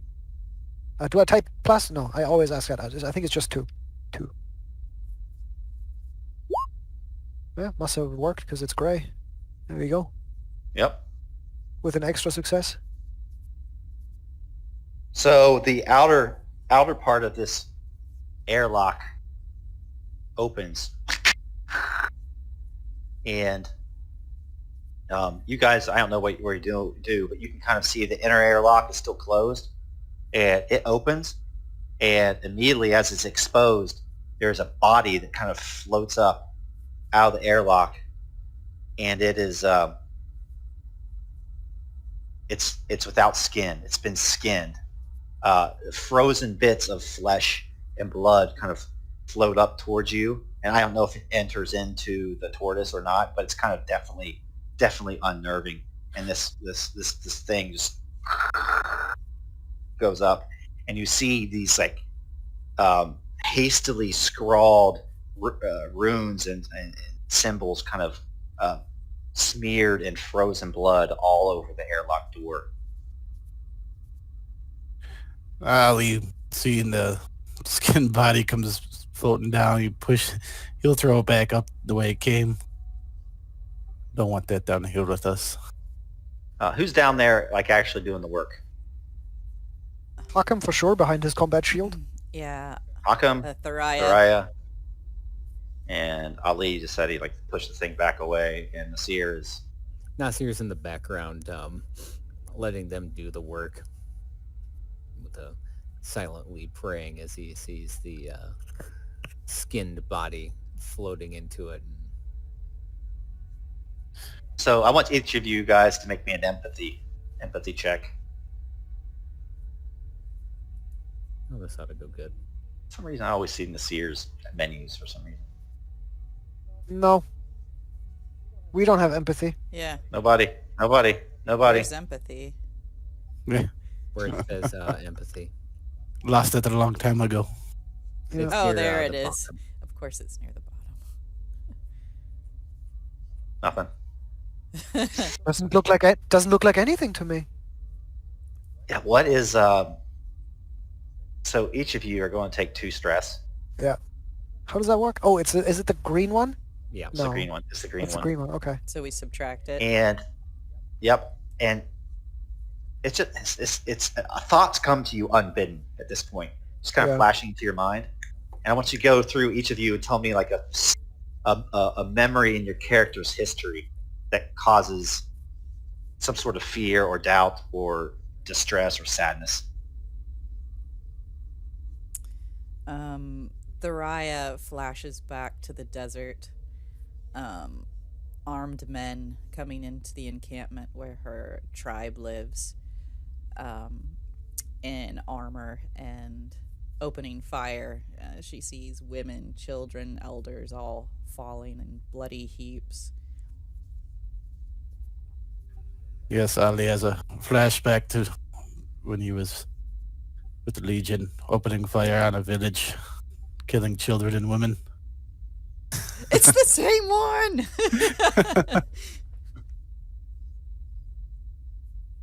Nasir, living in the wastes of the north on the Algol, remembers his clan when they first uncovered an abandoned mining post.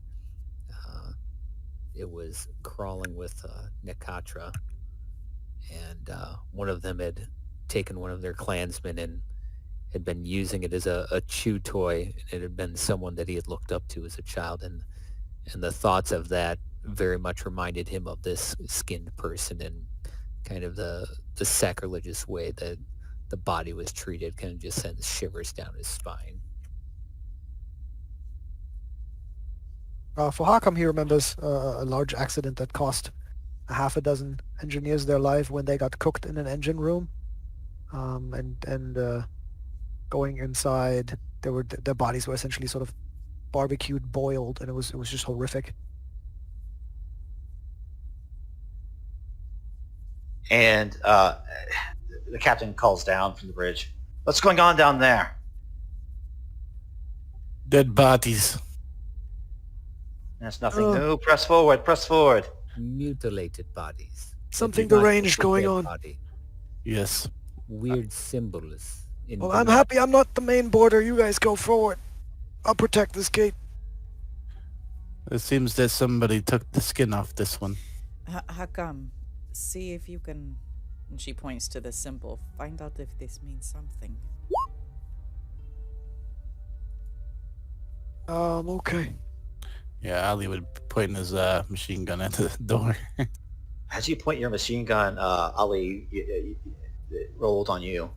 You see out of the corner of your eye something that senses, you sense some sort of movement, but just doesn't make sense. It's like a translucent shimmering in space, and eventually it takes on the form of almost a human form, but it's foggy, kind of very nondescript, and you see this form kind of like smashing against the controls of the outer airlock, and you hear a voice kind of coming into your head, and this thing is just kind of screaming and screaming.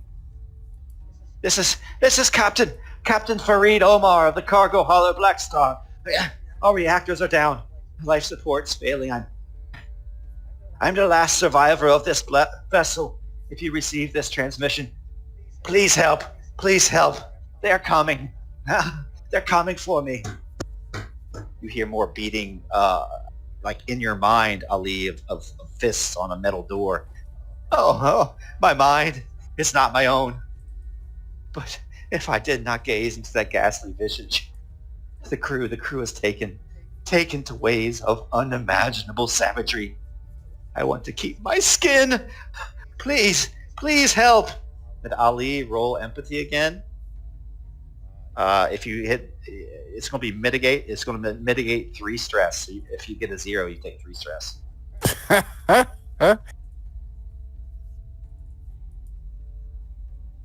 No. So what happens when I go to 0? I have you to got- revive you with metacurgy. No. You just go insane for a bit. It can take an hour to go. You start to lose your shit. Well, Man, is anybody else seeing this ghostly visage? No, just you. I'm gonna shoot at it. Part of going crazy, I'm assuming. Thoraya hears the gunfire and draws her weapon, looking for. Yep, the ghost just flips away as you kind of shoot into it. I shot the wrong gun, but oh well. Nasir, reflexively draws his accelerator pistol, pointing in the direction that Ali was shooting in. It's like, Ali, what are you shooting at? Stop! There's nothing there. What are you doing? You don't see that there's a thing there. I see nothing. He's kind of pointing the gun all around at this point. can I run the environmental scanner again? You already need to back up away from me. I need a bit of the quiet at the target. Ali, look. There's nothing in here. And he kind of waves around to the area. Ali would back up away from them. What did you see? Yeah, an environmental scanner wouldn't pick up anything, of course, at least in that area. So how long would Ali be crazy for? I'm looking it up. I think somebody can give you a talking down. Metacourage has nothing on stress. Soothing. Soothing, wrench to the face. Yeah. I'll let somebody do a. Let's see here. I had it pulled up earlier today. Is that Stress. manipulation? There you go. Breakdown. You can follow simple commands. Can't take any actions that require dice rolls. You suffer a breakdown. After D6 hours, you regain some control of yourself. After that point, you begin to recover the rest of your MP normally, which is 1 per hour. Yeah, you're pretty shot. You can treat command or metacurgy to treat someone who has suffered a breakdown. If you roll it successful, the person you're calming down regains MP equal to 6s. The result is a slow action, which doesn't make sense. So somebody can do command or metacurgy, and if another person has that, I'll let you guys kind of team up and talk him down, and he would get back to one mind point. But tell me what it looks like as he goes crazy. What dynamic does this cause? Yeah, so Ali's pointing his weapon everywhere, and every time someone kind of approach him, he'll point it at them. That's all he's thinking about is that ghost, and that's what he's seeing, really. Nasir holsters his pistol, but as he brings his hand up, he kind of brings out an M dose. He's going to inject him with a sedative. He just needs an opportunity to get close to an exposed piece of, Calm flesh. down, man. It's okay, Ali. Do you remember when we fought together? Some people, after a while, they couldn't take it. They lost their minds. It was too stressful. Do you remember those times? I do. How are you seeing this? They just needed some time to come down. Come here. Let me come closer to you. Back up. Oh no, Thoraya! And he points towards Thoraya. And if Ali looks, he kind of like lunges at him to jam his needle into it. Easy, he'll look. I said, come down. He'll definitely look. He's seen his ghost and skinless bodies. He's gonna jam a sedative of some kind into Ali to get him to calm down for a little bit. Listen. What do you see?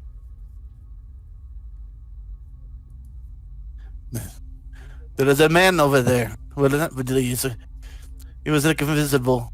He was not really invisible though, because I could see him. You didn't see him. Oh. But your gun still works, right? Then I shot at him, didn't I? Exactly. So what's the problem? You're still Ali. You still got a gun. Is they invisible or not? We'll murder them. You good? But he was talking about keeping the skin.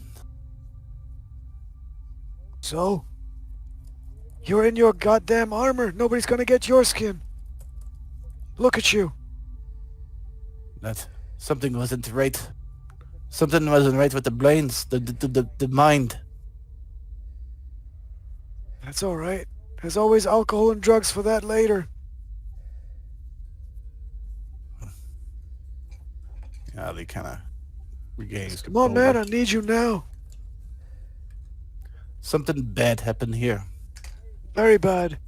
Can I roll science to identify that sign if I've seen that in some book or it's- library or... It's culture. That's what it is. Culture. What am I, a yogurt? I don't have culture. Get on the Well, internet. We're all cultured here. What are you talking about? But Ali Oh, would definitely relay Still it. did it. Actually, I do Got have it. culture. I didn't remember Got to it. put a point in that. Ali would definitely relay what he got, what he's seen, and everything that was in the last transmission message thing. Yeah. Then So Hakan this- will tell it to Thoraya, whatever you explain. Yeah, this particular symbol is associated with certain sects in the Third Horizon. With one success, you can't quite place which one it is, but one of the ones that practice human sacrifice. Hmm.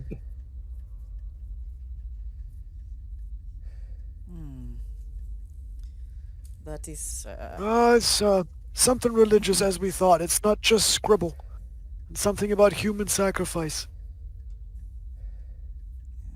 Well, now that we know, we're not going to be easy victims, right? well, I'm the does anyone... Assume whoever's on there is hostile. Exactly. Anybody that steps in front of me shall die. Thoraya steps to the side. Immediately, Hakam says, I've got your back. By all means, lead the way. And Ali would...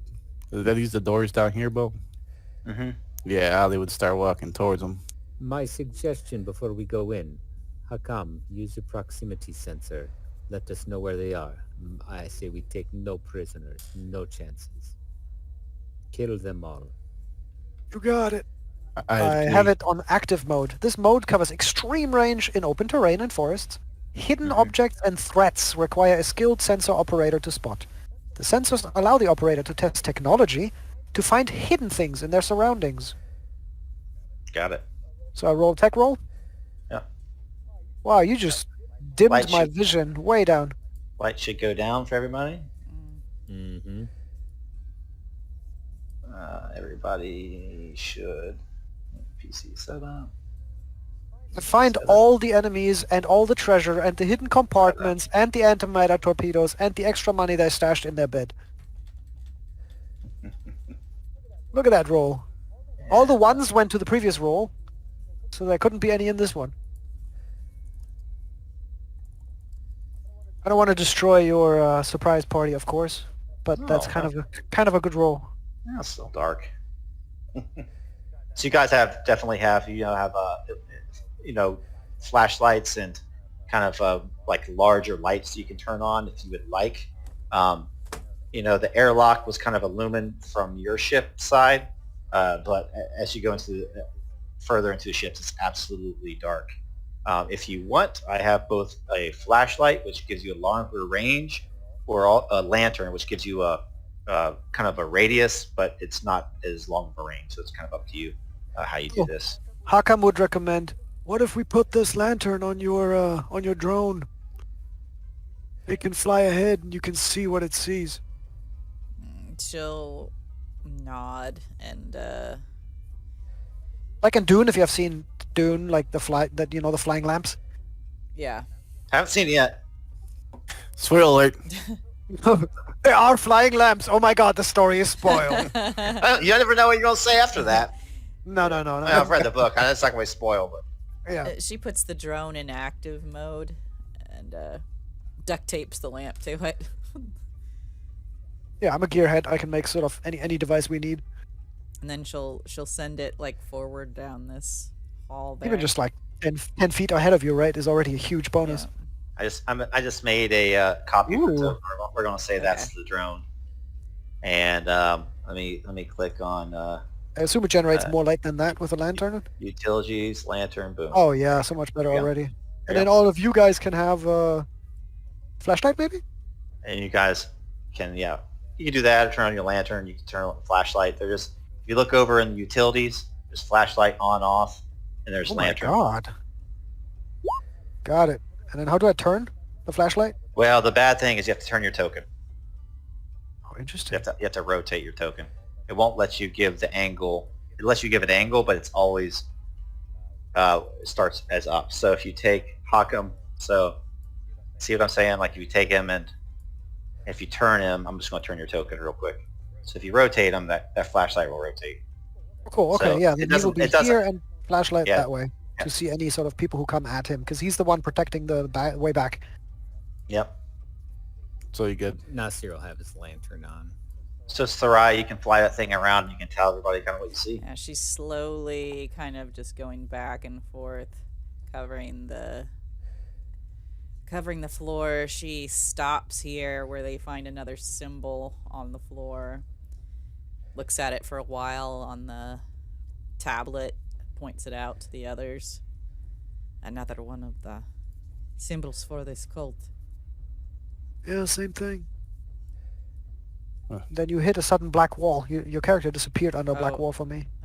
I can. Oh, because you have vision. Got it. No, it's fine. It's fine. Keep going. Suddenly your scanner starts Yeah, to I'll just move my beep, character. by the way, too. Hakam. What's it? Closing on the drone, there's four organic figures kind of slowly Incoming closing to on your the drone, quickly. She starts to pull it back as Ali, fast as she here- can. Ali would advance out at that point. Yeah, Thuraya is kind of trying to follow while looking Lure at her has worked. tablet. Give everybody room there to come out. Don't get too close to us if it's coming after that. I don't want That's my weird. drone to be damaged. I don't want me to be Well- damaged as he's pointing the pistol down the the corridor. Suddenly you hear you hear running feet kind of running towards you She as several figures start to sprint in your general direction. As they come closer and closer, you see that their eyes are glowing. They have very long, sinewy limbs and claws attached to their arms as they just sprint in your direction. I don't know how high the ceiling is here, but Thuraya sends the drone all the way to the top. Mm-hmm. Yeah, Ali probably wouldn't Yeah, waste yeah. any time shooting at the glowing-eyed things heading towards their direction. And roll for initiative. We ain't here to ask him questions.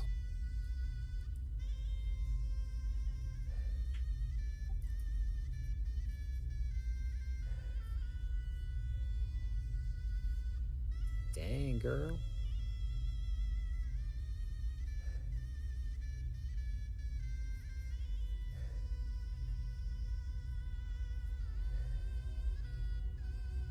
If you have pistols that give you a +1 or something to calculate that in.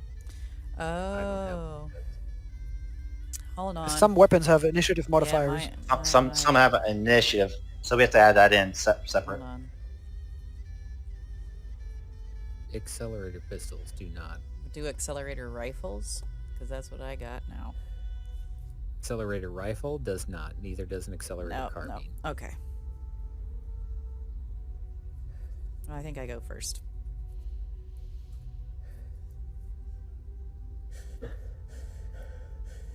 Yeah, you go first. These things they're like loping towards you at breakneck speed, almost on all fours, leaping, and in the thin atmosphere, you're going to do. Haakon, can you give me another culture roll? Oh, what they're telling us, huh?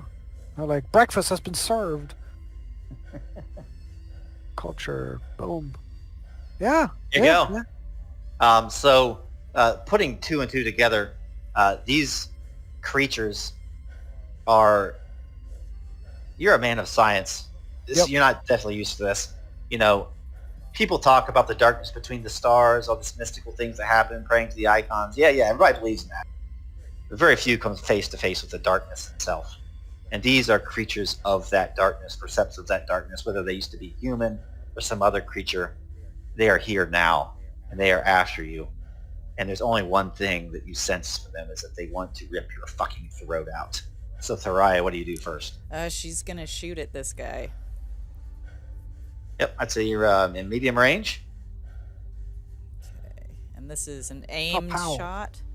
So that's Okay, plus... plus yeah, 2. and then I get a +1 for the scope and a +1 for this weapon. So that's +4 modifier. Nice. Nice. Damn. So what do you want to do? So that can be 3 crits, right? I mean, it crits on a 1. Yeah. What can you do with crits? I'll tell you, it would kill it if you put it all towards I damage. think that's what I was gonna do anyway. But is there a table we've got in the combat thing? Yeah, the weird thing is that this sheet doesn't have it in there, but if you click on your utilities, at the very end of that utilities, it's crit table, Oh, okay. and that is a link to a outside website that does a dice Got it. roller, and I'll trust the honor system. Got it. If you guys want to do it. I have the crit table open in front of me if you want to do it within here, either or. Okay, I'm Yeah, just but you gonna just kill want to it. blast them. Yeah, so that would be 3. Then you put the other 3 hits. Actually, no, that would not kill it. That would not kill it. So it'd be 3. It'd be 6 damage, right? So, but not quite take it down. Well, I'll spend 1 on a crit then instead. Okay, so it's -5, and then 1 crit. Yeah, so just roll it on the table and see what happens. Okay. So it's 1 to what? What do I need to roll? Roll 2d6. 25. 25 is a groin hit, of course. Of course it is. Hey. What does that even, do? What does that Groin do? hit, stunned for 2 turns. That's Oh, good. Great. That's And- good. That's crowd control. Yeah. Even Darkbound have to And protect then their junk. it gets better. It gets better. Then 1 point of damage per force, dexterity, or melee combat test lasts, well, until the combat's over. So 1 point of damage per force, melee, or what? Dexterity. Dexterity. So if it engages so in any of basically, those things. yeah, it's got a groin injury, so it's tough to juke and jive. So it, Got it. Okay. Yeah. So what does that look like roleplay wise? She blasts it right in the groin, blows off whatever junk might have been there, and forcing it, maybe back a few feet just from the impact. I don't know. Does it make a sound? It's silenced, right? No, I mean the gun is thing, the silenced. ghoul? I mean the dark pound. Yeah. I don't know. It's maybe just a shriek of anger. That's his turn next, so he gets stunned. He crumples, kind of bends over as like there's a black ooze kind of dripping down his legs as he kind of grabs at his loins. And the next dark bounds up. Very fast. They have very fast movements. He can be on Ali in one move, and then he's going to attack him with his claws. So he kind of lopes at you. Ali kind of leaping into the air, and like tries to pounce on you, clawing at your. Do you have your armor on or exosuit? Or Heavy armor, yes. he's clawing at your heavy armor. Primary attack.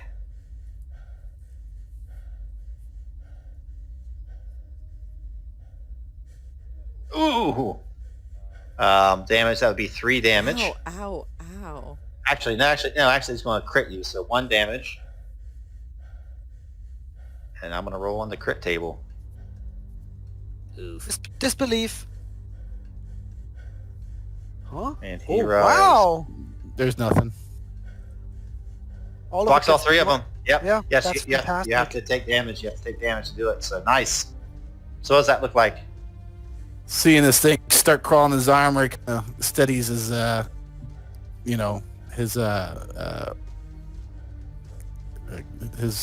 way he his stance. There we go. Steadies his stance and just feels this thing hit him. All right. Nasir's going to be up next.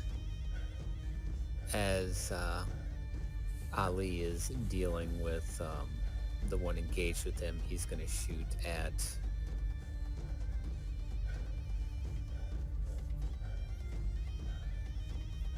the one to the left of the stunned one, whatever number that is. Yeah. This one. So let's go to the old gun. And it's +2 for aiming.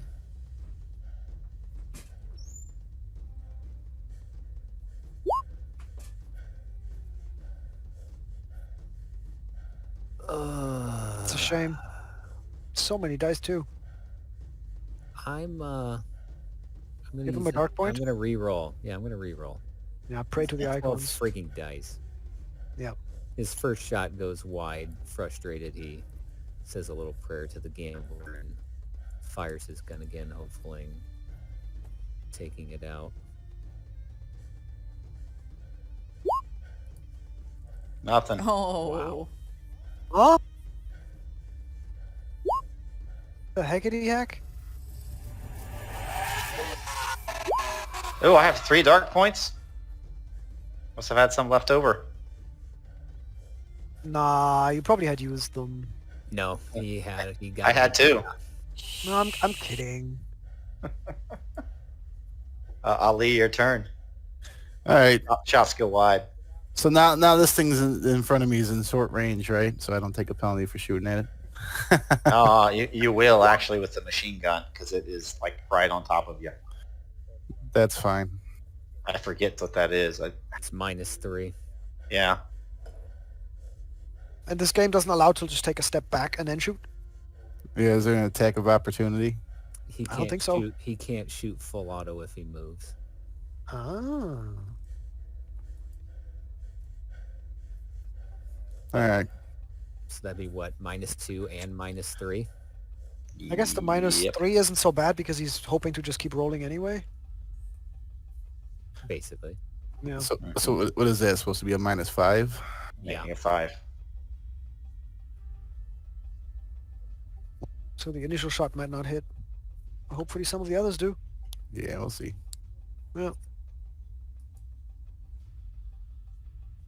For secondary. And that's not set up as my secondary, is it? Gotta go off the sheet. That's whatever you got it set up as. I don't know what it's set up as on your sheet. Oh, here, let me try the secondary, see if that does anything. This list is number 2 on your sheet. That's secondary.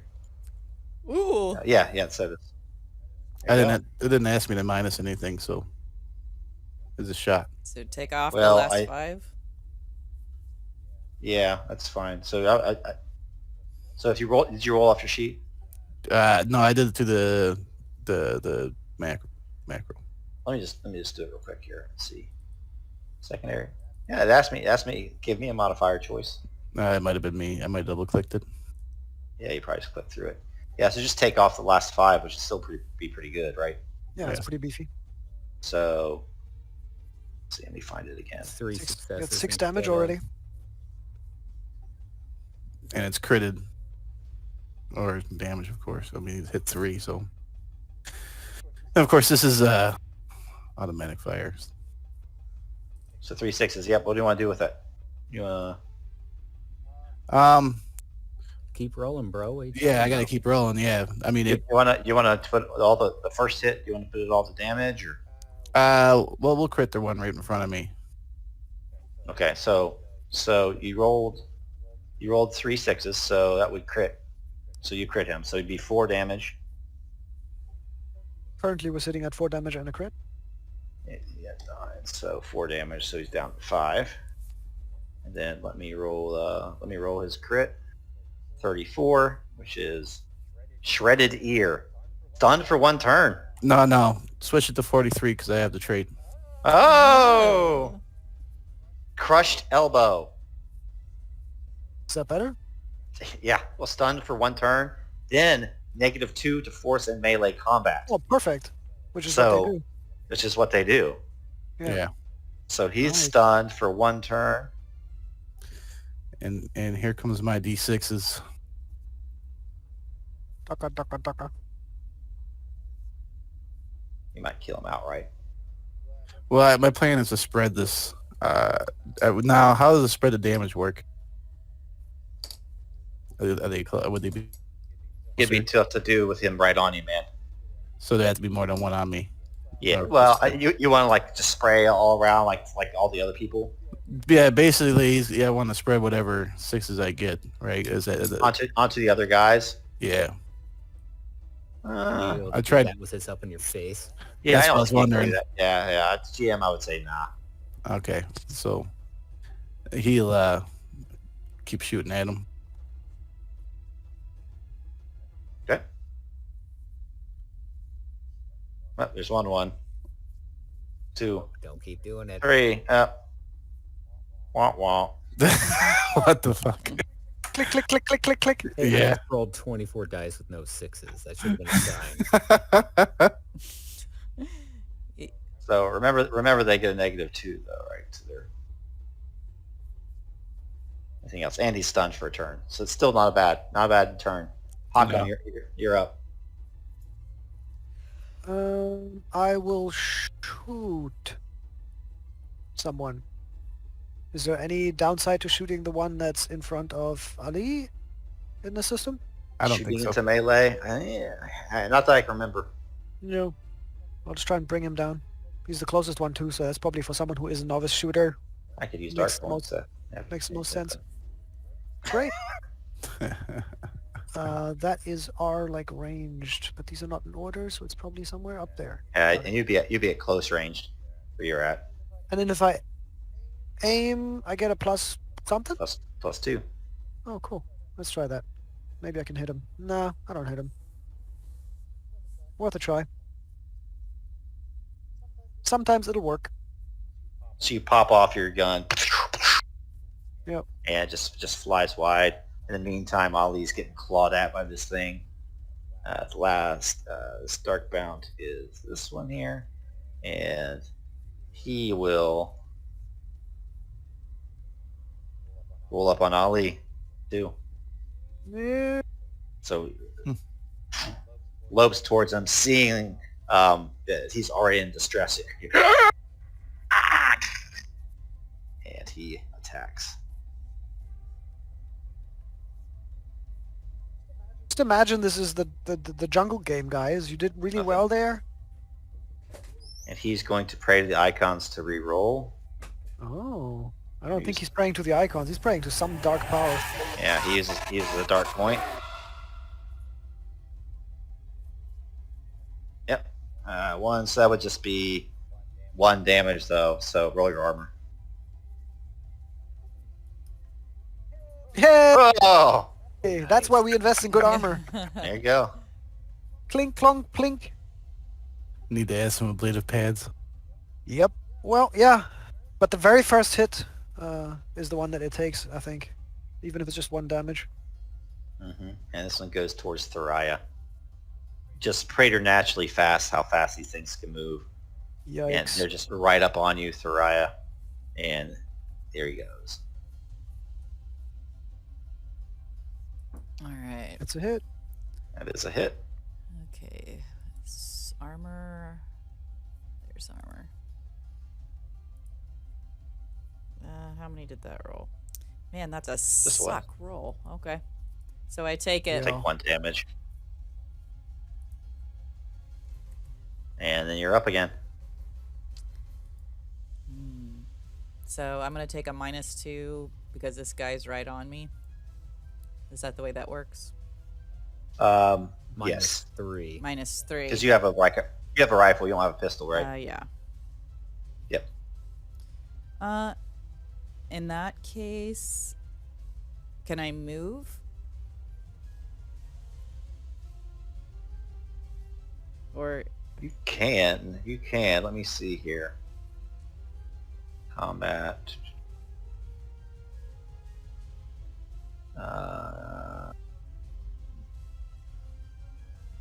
Make an attack of opportunity in close spell plan. Yeah, if you do get an attack of opportunity, it's on page 87. If you Yeah, move away. you can move. You can move. I would get an attack of opportunity. But it would cost. He has to use one of his APs for that. okay. You could do a full action. I would want. I don't want to use my whole action, so. Yep. Yeah, I'm gonna take the attack of opportunity, and move a little bit, and then I'm gonna fire. So go ahead and take your attack. Yeah, he used one of his APs. Just remember, he is 1. Oh, you know what? He already went that round. He doesn't have any APs left. Perfect. Even better. Yep. I'm gonna try to kill the stunned one. So I don't get my aim on that. Nope, just a regular attack.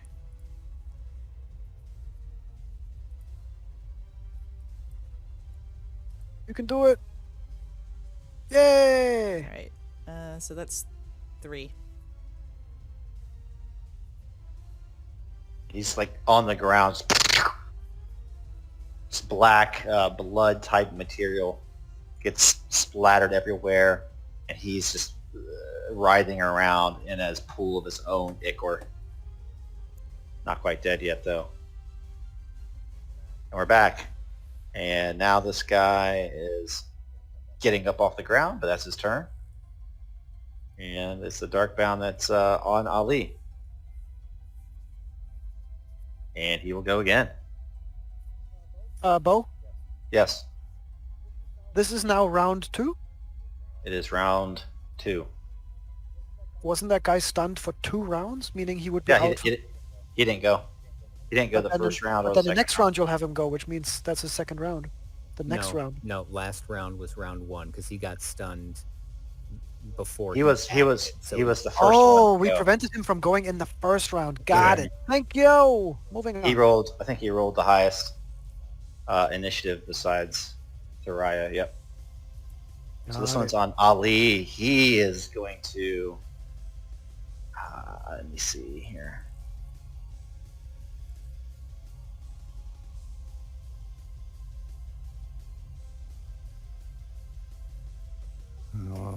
So Well, he might not do anything. He's stunned this round, isn't he? Hadn't he reacted, or am I missing that? Oh no! You're right. yeah, You're right. He has a shredded elbow and is stunned, yeah. Yeah, you're right. He's stunned. and That he had crit. already moved. Yeah. So it's Nasir's turn. So Nasir's gonna shoot the one that just ganged up after he missed so pathetically the first time. This one or this one? Left, yeah, the 9 o'clock. Aimed shot.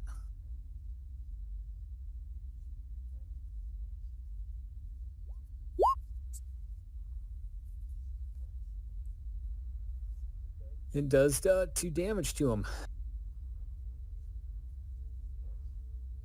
Ali. All right, I'm gonna have to reload and take a quick shot. So I guess I'm gonna quick shot the one right in front of me. So that's at a -3 plus quick shot is -2, so you're a -5. Yeah, it should be the same, I think, for firing full auto.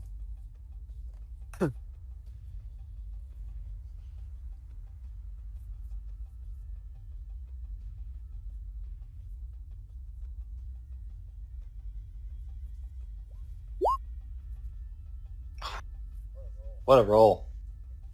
Tell me about it. You do anything with that? No, you got enough dark points. I'll wait. I just know I'm reloaded for next time.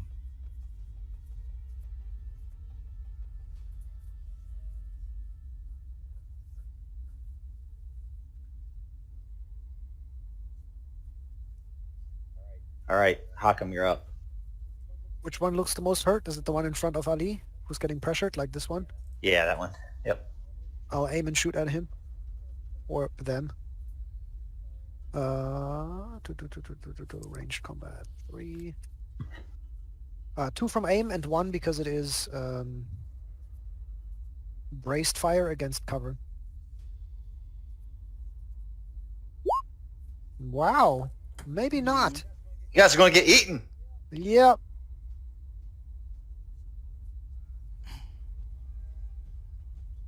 So these things are pressing in on you very quickly. And all the while, your comms are kind of lighting up. Shaheen is like, I haven't heard from you. What's going on? Oh yeah, Hakam would be screaming into the comm. There are otherworldly monsters attacking us! Help! This Darkbound is actually going to lunge at Ali and attempt to stare into his eyes. You hear a voice just say, look into my face! Look into my face! And Of course, I'm gonna feel my empathy roll and look into his face. I'm sure. he's going to like press his eyes against your face. And let's see. This is opposed by empathy. Ali headbutts him. Yep. Roll Yep. empathy. Dang. You ready for this roll, guys? Uh-huh. We'll do it. Gonna get 1 out of the 2.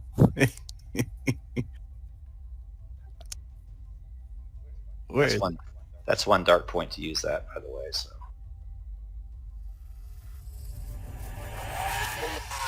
Woo!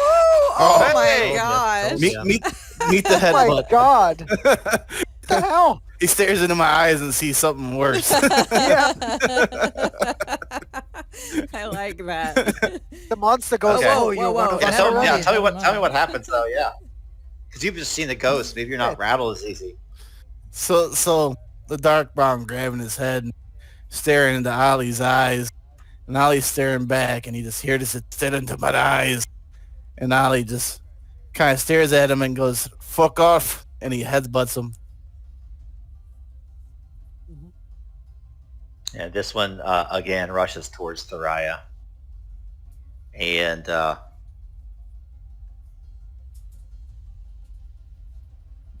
I'll keep that dark point in reserve just for fun, and it'll try to get it with the claws. Now, can I dodge or anything? Is there an action? There is a parry. You haven't can, gone there this is- turn, right? Hmm? There is. You can dodge. I do. I Is do this- have an action point left. But that's not top of the order, right? Or yeah, No, as long as she didn't use all. Did you aim and shoot? No. I moved and I took a regular shot. So that's 3 Oh, that's though. 3. Okay. Yeah. Yeah, I don't find the word dodge in the whole book. It's here. It's it's under all Melee the combat for defending, you can decrease damage. counter reactions. Or Yeah. reactions, okay. yeah. Defending in close combat, attacks on Overwatch. Hang on a second. Have it in here. It's in there somewhere. Page 87 under defending. combat actions. I just know doing a parry is a fast action. You have to test melee combat to do so. Defending Yeah, it, that's like if you have a weapon as well. defending at pulse rolls the only thing that's free. Okay. I feel like there was something there though. Parrying. Maybe there's not. Like You I said, must state you intend to defend before the enemy makes a roll. It's a fast reaction. You have to have had 1 AP left. And then you can counterattack even. yeah, that's parrying in close combat. Guess that's assuming you're using a melee weapon. Mm-hmm. If you're unarmed, I mean, anything could be a weapon, That's right? true. Oh yeah, melee defense actions. Counterattack, disarm, raise initiative. I mean, it would essentially be decreased damage would be your parry or your dodge equivalent, I suppose. Yeah. I mean, you could parry him in the face with your Yeah. fist. I don't have any actions left though, so It's roll armor. yep, roll armor.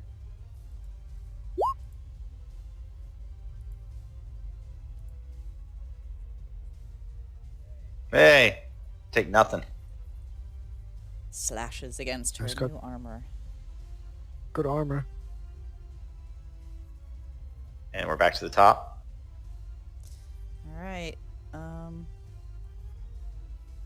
She's gonna try and move again.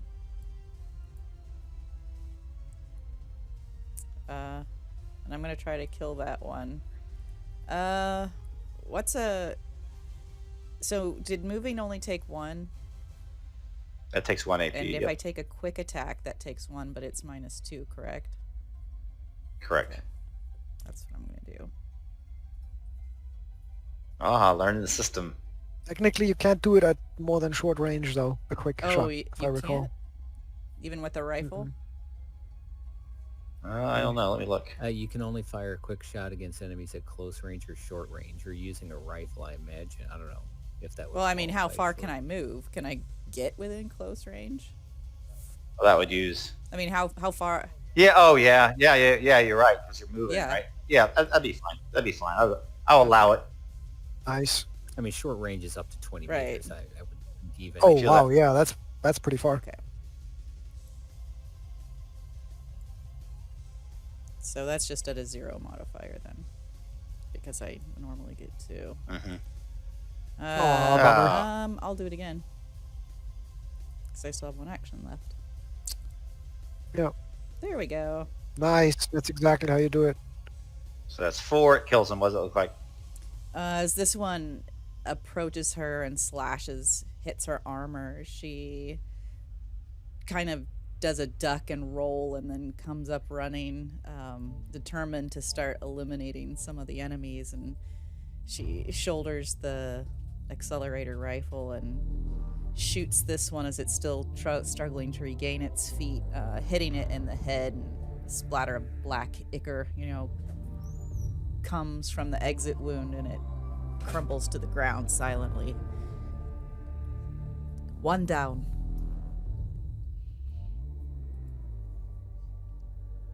And that one would go next, but it's dead. Instead, it's the one next to Ali. He grabs him. Look into my eyes.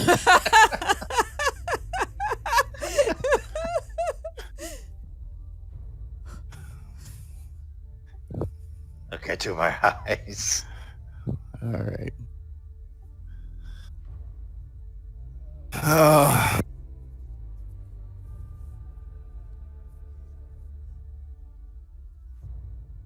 Why can I? There it is.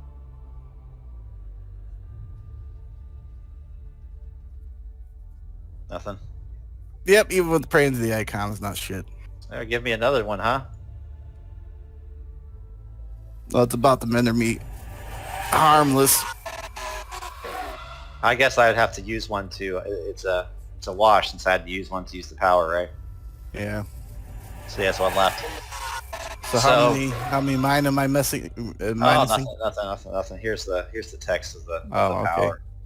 It's the text of the power. Nightveil, the dark bound can effectively nearby mines with its own darkness. This works like a mystical attack and cause one dark point.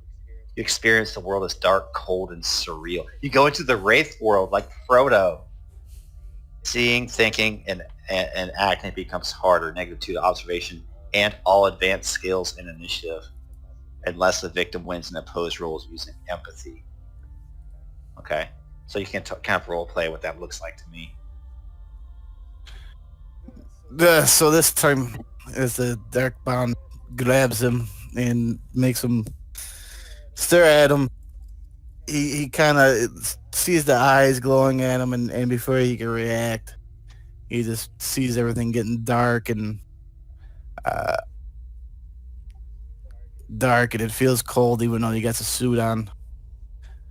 I'm giving you 1 meter range on your vision All right.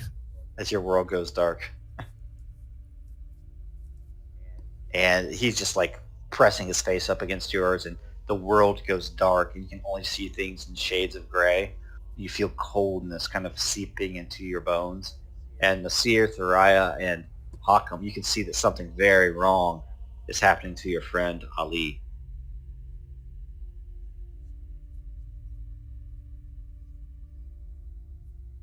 Your turn, Ali.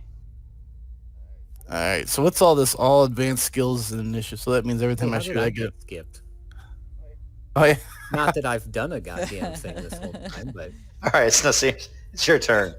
so Nasir has missed this Darkbound several times now, and it's not his aim. It's something ethereal about this creature. So he shifts to the other creature that has been chasing Thariah and attempt to shoot it in its back as it runs away, or it has its back to Ali, or Nasir and Ali.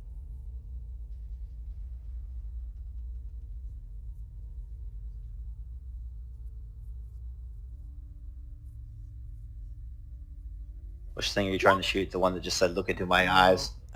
This one. No, the one chasing her. This one. Okay. Man, you guys are rolling badly. Mm-hmm. It's just going to be a 2 damage unless you want to re-roll. Oh gosh, do I want to do that? How many dark points do you have? 1? Mm-hmm. Oh, it didn't matter last time. Let's see if it matters this time. Ooh, it's a little better. Okay. Maybe crit it. So I'll give it 2 crits this time.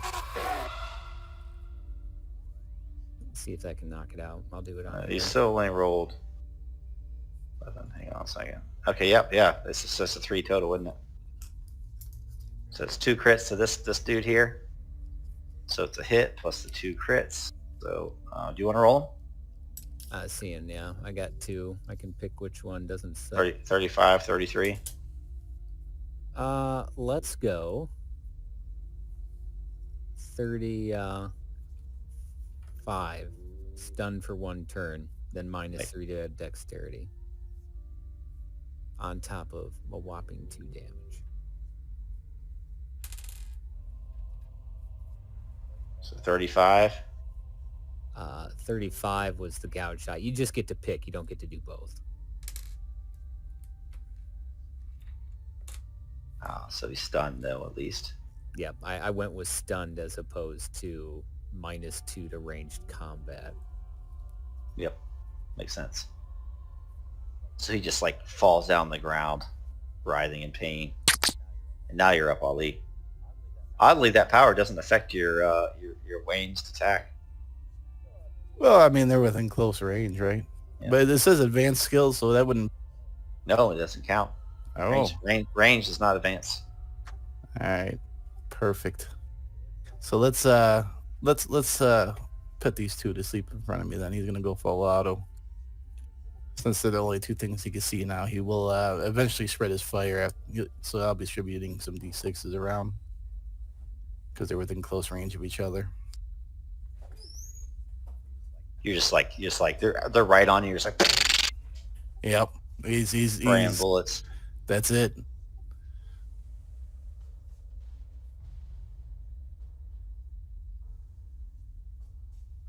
All right, second.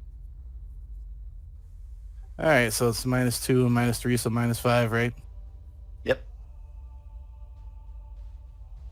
And Which one are you starting with? The same one I've been shooting at. So it's gonna Okay. be the one that actually got me to look into his eyes. Look into my eyes. Figure he's still holding them, so it's, he's about to get mowed down, maybe. Ah, What in the fuck? That don't matter though. Time to put some D6s out there. that's your first one. Do you have to hit on your initial or no? Negative. Yeah, the one doesn't count. Any ones on your initial roll don't count to running out of ammo, and you do not have to succeed on a full auto. All right, so that's 1-6. That's 1-1. 2 6s.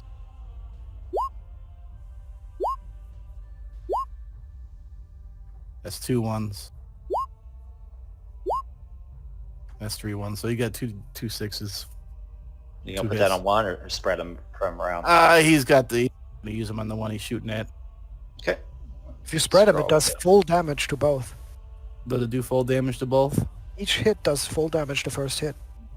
Yeah, but you wouldn't be able to kill either one if you do that way. So it's up to you. Yeah. No, I want to kill one. I'm tired of staring in people's eyes. So The one you killed is the one that did the power on you, so you are released from that. oh, nice. Okay. So your vision returns, and you feel warmth seeping back into your body. And Haakam, you're up. I will also shoot that one then. I will quick shoot it for -2. Mm-hmm. Character actions. Where's the text? Oh, there it is. Becomes a -1 because I'm braced against cover.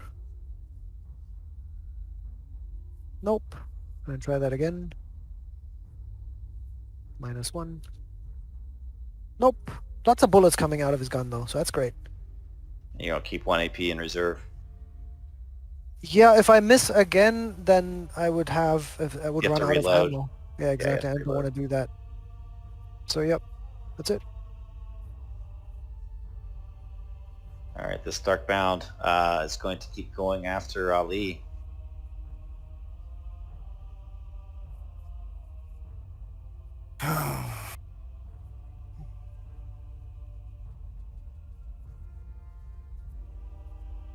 I guess he can use his full to aim, huh? Good. There you go. 2 damage. Roll that up. Roll that armor. Mm-mm-mm. Oh. What the hell? Not enough. All your Think. armor rolls have all been on point, man. Yeah. And we just bought it. It's fresh. It's, fresh armor. No. It works. And this other one, I think He's stunned. Zariah's running away. He's going to run Wait, towards is he stunned? Haakam. He's stunned. He is stunned. Can't come towards Haakam. He's stunned. Nothing. Exactly. Nothing. Next Now that I turn, know that you're doing that, I'm gonna run. Now you're up at the top, Do you Zariah. get any advantage shooting against stunned people? He's probably not. If they're completely immobile, yes. But I'm not Okay. sure that stunned means that. He's kind of coming to Okay, now. I'm gonna just aim and shoot at him then. So full action. Yeah, full action.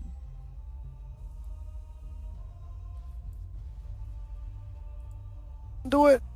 Oh, Oh my god, Hey! yes. Holy shnikes. Been waiting so he for has that 7. roll. He has 7, so that's 3. It would kill him if you put Yeah, him all oh, towards yeah. damage. Crouches, nails him. headshot, blows him away as he's turning toward Haakam. Boom, explosion too. That guy's dead. That guy's dead. Nasir, your turn. There's only one left, huh? Yeah, let's see if Yeah. I can miss him. You can try your best. After shooting the one Darkbound and stunning him, he's much more confident that the person that's at arm's length from him. So as he's focused on Ali, he carefully sights the accelerator pistol, aiming for his torso, hoping to put it down. Hey. Hey. how much damage or how much hit points does it have? It had 7 left. Well, I'm gonna do 2 crits then. All right, so he gets 2 damage and then roll 2 crits.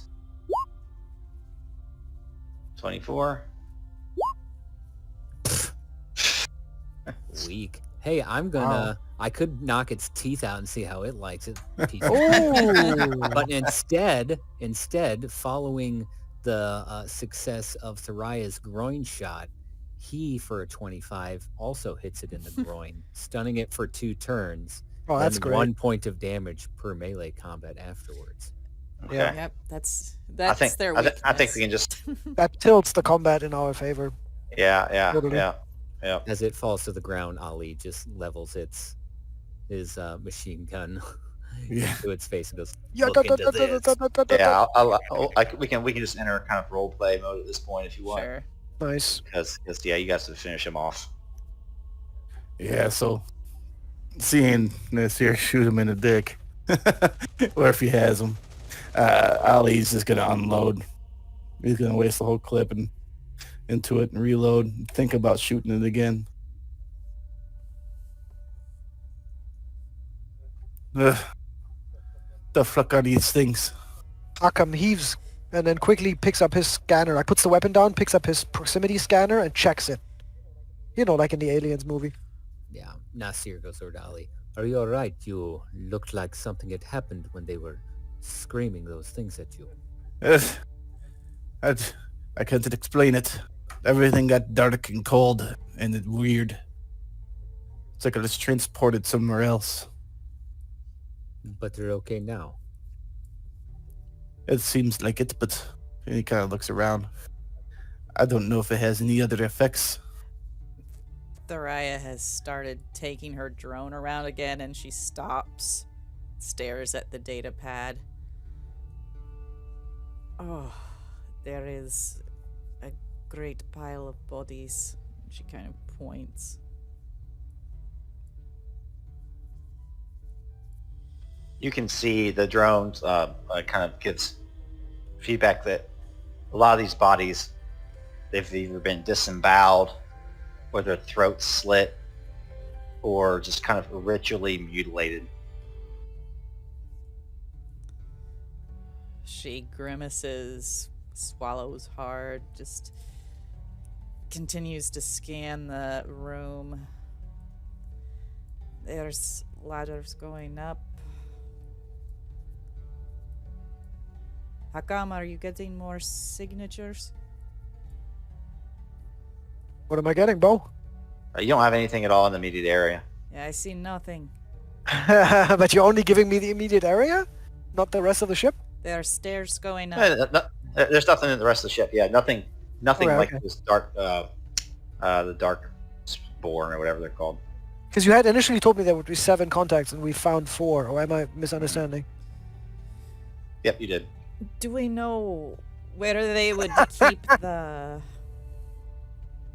dark matter torpedoes? I'm sure they're in the cargo hold somewhere. Which way? She starts to think. We've only found 4 of the 7 moving objects in here, but nothing else shows currently. Do you know which way is the cargo hold? Can I roll tech or science to just intuit which ship type this is? Mm-hmm. As he's doing that, Yeah, tech. Nasir Cool. draws his sword into his offhand and kind of stabs this thing and reports. Yeah, I know. To Shahina, Yep. there are things that have been cursed aboard this ship. If it is not us, do not let anything through the docking bay. You got it. Anyway, I think... And then he Cargo- explains where the yep. cargo bay is to them. Cargo holds on top level of the ship, fourth level. You're currently in 1. There's stairs here, and there's some ladders going up. Want me staying here, or do you want me to come with and just lock this place up? Lock it up. I get the feeling it'll be handy when we get close to whatever something may move. Alright. I'll... Using my tools, I essentially lock like taking an essential cable out of the locking mechanism that only I can replace. I'm a gearhead, after all. So nobody else, without me, they can't leave now. Guess it's good reassurance to have. Exactly. It's locked tight now. So there's a ladder on Good. the left and the right, and then there's the stairs. Where do you guys want to go? I would know where to go. I'll tell you. Let's do the stairs. I- It's easier to have a weapon in your hand on the stairs. Yes. Perhaps I should use the ladder and use this new contraption I have in my armor. Maybe sneak up and see if they are there. What do you think?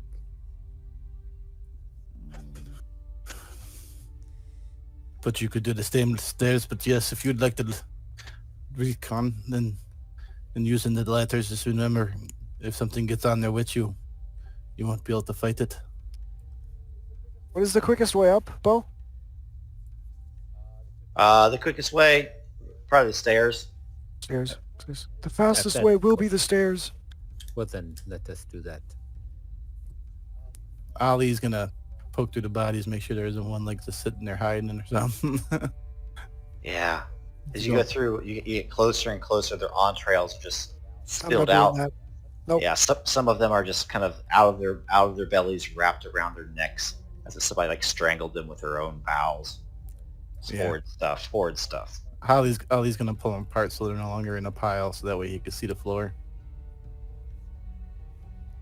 Because he doesn't want something hiding. Whatever is out there, we'll see our light coming, regardless of how stealthy we are. Some of your guns have night vision on them. It's just not described in the book. At least I couldn't find it. Mine doesn't. Mine might. Yours does for sure. When you're shooting, it says. Yeah, I I thought. think the accelerator rifle Yeah, has. night vision, night sights. Yeah. So maybe. Which one's the drone? The top, top the one. bottom one's probably the drone. Let me, I'm just gonna change those here. What if the drone's going in front of us? We'll have warning. True. And whatever you do, do not stare in these things' eyes. It is not pleasant. I have to ask a rules question, Bo. Mm-hmm. These torpedoes, are they the size that we can carry them? No. Or No, they're large. They're large. But if you get them into a zero-G environment or something, probably you'd be Or- okay. Or we could just tow the ship Get to the sell ship, it. maybe. and sell it to ship. what I'm saying is like we're going up some stairs right now. I don't expect us to take the torpedoes back down these stairs. So how do we expect to exfiltrate these torpedoes? We'll figure it out. No, what I'm saying is if our plan is anyway to open some door so that we can get them out of the ship, then that is also the way we could go in. Well, like I said, we tow the ship. Anyway, Hakam will say like, I don't see us carrying these torpedoes down here.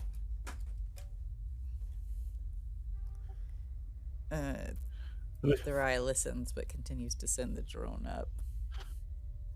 We can always tow the ship back to where we came from. If they're in the cargo bay, then the cargo bay will have an access of some kind to space. We just need to find its release from inside there. We do not have. They will not be able to come down the stairs. They are far too large. Yeah, that's what I'm saying is I got a thermal cutter. Takes me 1 hour to make a hole big enough to just pull them out. We should And be. we don't have to do all this shit. Do you see that pile of bodies? I don't want the ship. We're already here. It will take 2 minutes to go up the stairs. Yes. Oh, man. And we shouldn't leave this for the next person to come along and stumble upon it. They may not be capable like we are. Fine. Yeah, not even party pooper, but Hakam is like not a combat hardened Yeah. veteran.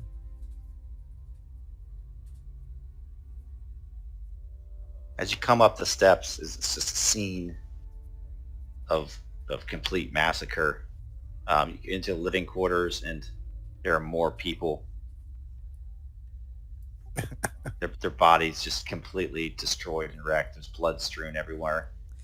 You see what looks to be somebody in an exosuit on the couch, with a rifle laying next to them, as if they put the rifle against the visor and just pulled the trigger. Yes. Like I said, these things get in your mind. Is this door open? It is open. Yeah, Wanna go that way? drones going up that way. It sees more of the same. You don't see any more bodies, but there's just blood, like, all these bodies that ended up in that room just dragged through the hallways by someone or something, or groups of people most likely, as perhaps their mind was taken over and they turned to sacrificing each other. Yeah, Ali's covering all the entrances into their area. The south area is, or this lower area is clear.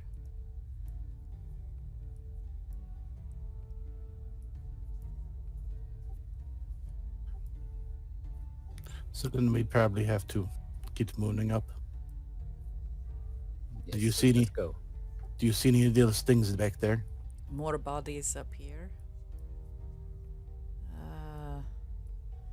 Left side leads up to a ladder. I see no one. Right side. I don't know what this is. A hatch? I don't But know. I It's just the maps. I see no one on the right either. I see no one.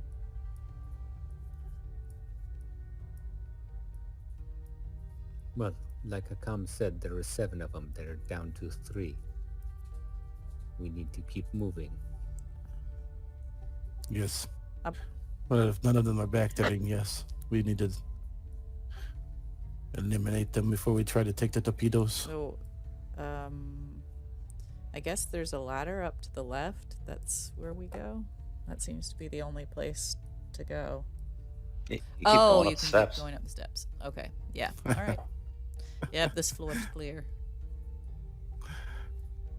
At the top of the steps, there's another person who seems to have committed suicide. They have a pistol kind of out the bottom of, like, it's falling out of their right hand, and their left hand has a tabula that's still, the screen is pointed towards the ground, but it's still lit up. You can see, like, the LCD glow against the ground. She'll pick that up, see if there's anything on it, like kind of replay.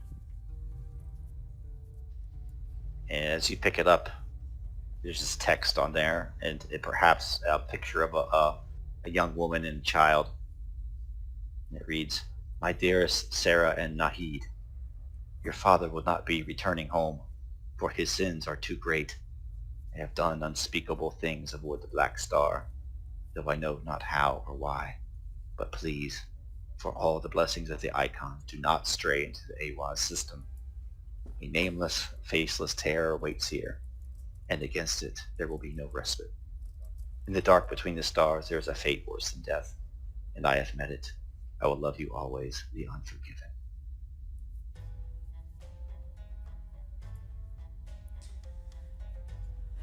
Thariah kind of reads it,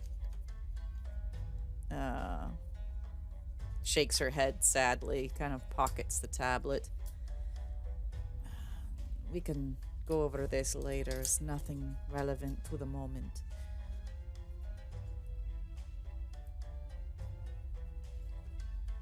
Yes. Let's press on.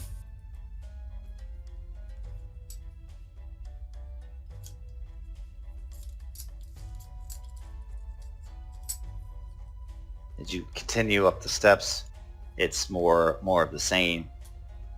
As you get higher and higher up towards that very top level of the cargo bay, the chaos and bloodshed's worse and worse.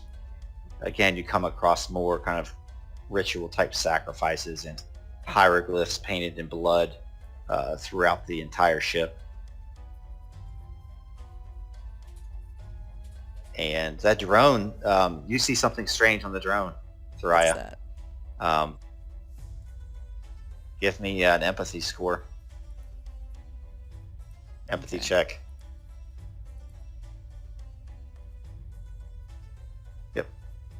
You don't take any stress from it, but you see almost what Ali described, like a shimmering shape down this hallway over here that seems to be kind of pounding on a door. She says stop, and she's staring at her tablet. I see something like what you described, Ali. Some almost like a ghost up ahead, pounding on a door.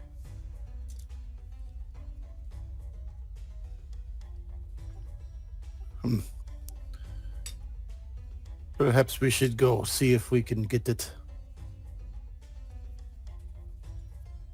And you look over at Akeem.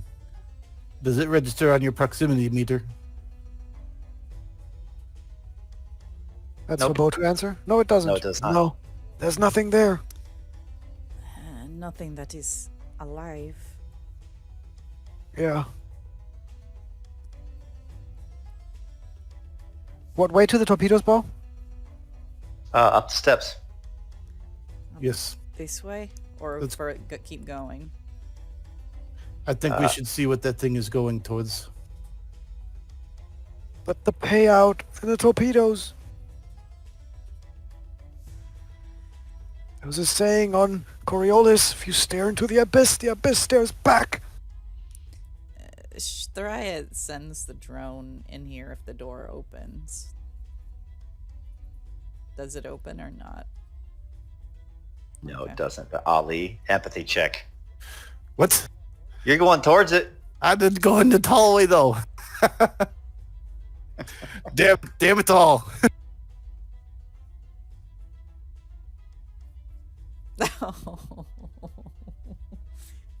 Just cry. You're the one that sees dead people. God damn it. You see this thing again, just pounding on the door, and there's a voice just kind of in your head at this time, and it's a crazy sounding, demented voice. Now, please, why are you running away? There's no reason to lock yourself in the engine room. If you do, you'll soon be dead. Too much radiation, too much heat, too much fire. It will blister and burn your skin until you die. Come on, please come out, friends. Yes, some of you may still die, but your soul, your consciousness will remain here among the stars.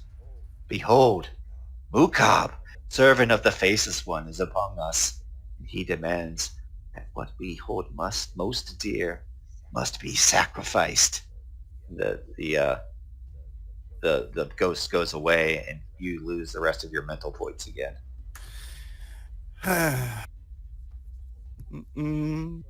So, Ali again.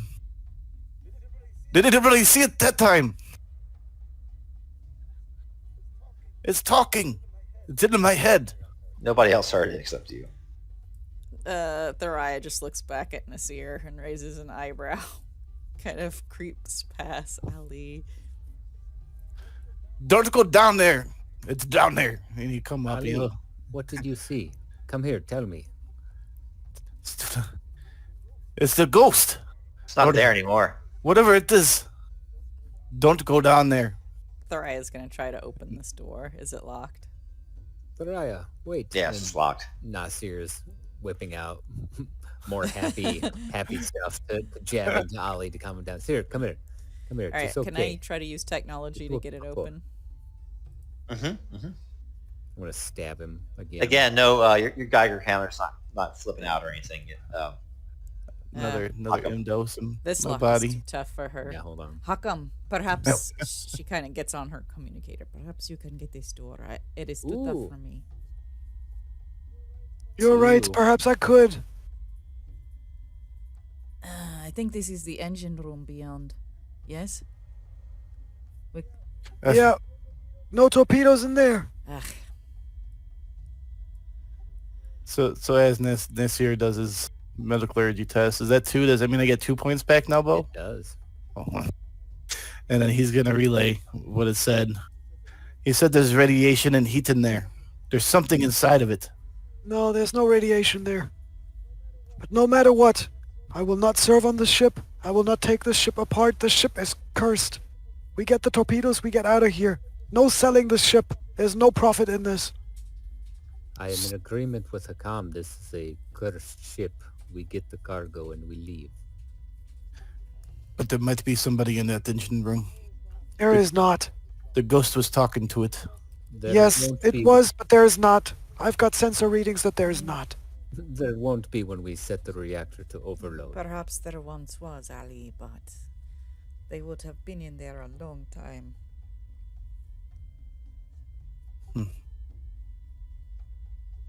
We'll just push this ship into the sun, no problem. All right, then. Let us go up, then. Alright, let's go up. Drone goes up first. Hakam is white knuckling his combat shield in one hand. Ali, of course, we relay everything at the note, whatever is sacrifice or whatever it Why said. are you hearing this and we are not? I don't know, but I do not like it.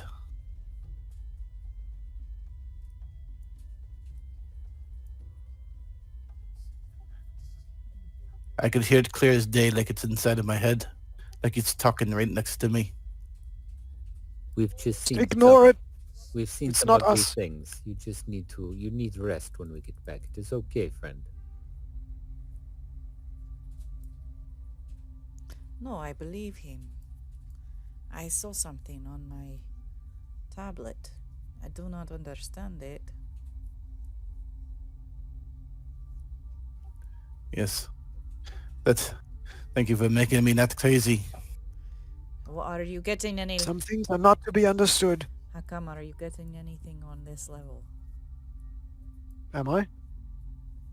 Yep, you're getting 3 readings. Yes, Far yes. end- far into the room. He instead of replying back, he does like a clicking sound with his mouth, and then as you guys look at him, he does the combat sign. 3 people out there. I think there is a shuttle. Perhaps we find cover there and draw them out with the drone again. But maybe we should find him with the drone first.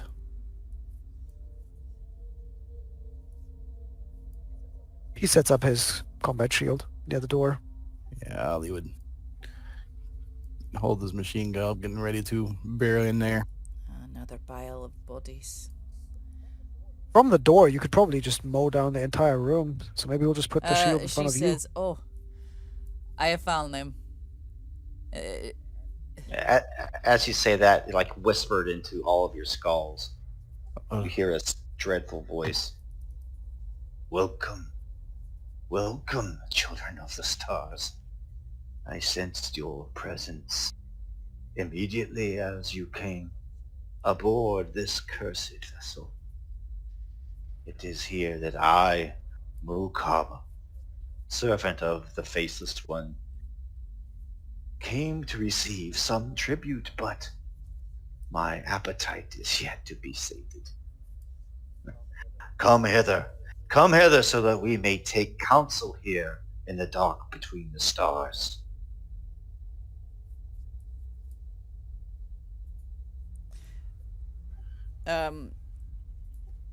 Yeah. and what does that do? What do I have to roll now? You guys don't have to roll anything just Oh. yet. Okay. So Ali, after hearing this, would look back at Hakeem after he said I could fit my combat shield up, and he'll point for you to put your combat shield up, so that way you can use it as a brace. Thariah dashes up behind this ship, finds cover, kind of peers around to see if she can spot these things when they come. You're the only one who can physically see him through your tablet, Right. though, right? All right, so you can actually see him. Empathy.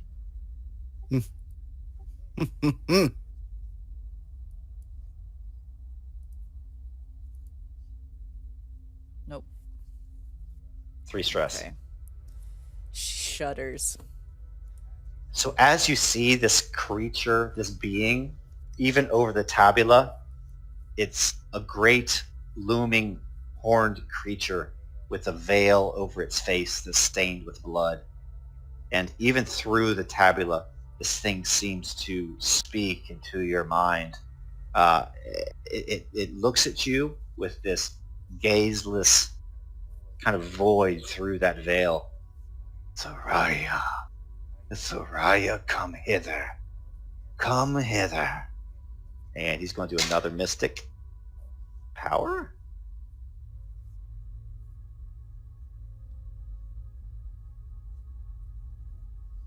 You can resist it by empathy if you'd like. Otherwise, you will start walking towards it. Is there any way to strengthen your roll? Probably not. Nope. You can re-roll. You did? Yep. Roll 1. You rolled a 1. She says, fuck you, and then she starts pulling her drone back so that she can't see it anymore. You can't see it. Yep. So what are we doing now? Ali would shout out, "Get back, we got a defensive position, make them come to us."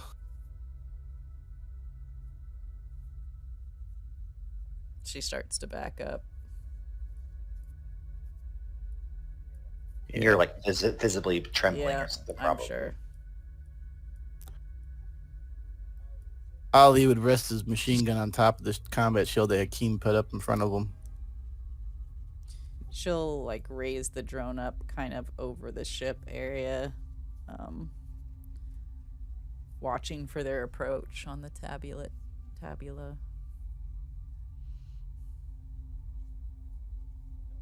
You don't see anything. You hear like twisted voices almost raised in praise.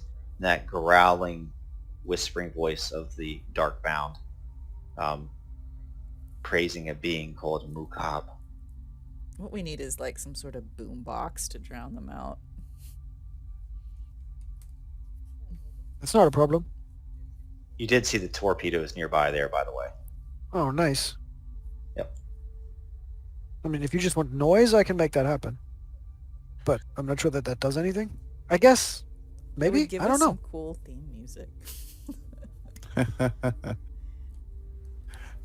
Ali would look over at Thoraya and Nasir. Fortify that position. Don't we all have some sort of suit on? Like helmet? In the armor? I'm not sure if you guys probably have Yeah. armor. Yeah, your heavy armor includes Heavy helmets. As a helmet. Yeah. Yeah, and I'm in an exosuit, so I also have a helmet on. So that means we don't have to hear what is outside if we don't want to. Nah, the battle armor helmet is not airtight. No, but not airtight. No, but I mean, you have a helmet, right? So I could just blast some sort of music in our ears, and then you can't hear what they're saying unless it's actually telepathically in your head. I think it might be. I think, yeah. I'm just saying, if you said you wanted noise, I can make some noise. It's not telepathy I just thought noise, it might though. annoy them because it would be interrupting their special ritual. That's true. So we can't see them from back here. Uriah will Correct. indicate where they are, but yeah, I don't think we can see him. Ali would yell out, "If you don't want us to come to see you, you better come see us first." Oh, would that I gaze upon you, Ali Tariq. Your face is most fair, but I do not think your mind could withstand my withering gaze. To look upon the faceless one is to look into the void, Ali. We can speak here if my presence is too much for your fragile minds. I come here only wanting one thing. Blood sacrifice to my lord, the Faceless One. I have done unspeakable things in this star system, and my spirit is thus bound to it. What is it that you desire, Ali? Perhaps we make a bargain. Can we all hear him, or is it just Ali? No, he's shouting out like normal voice now, Oh. speech. Hakam would say, Monstrous though it is, yes. Let's get some light on him. Don't talk to him.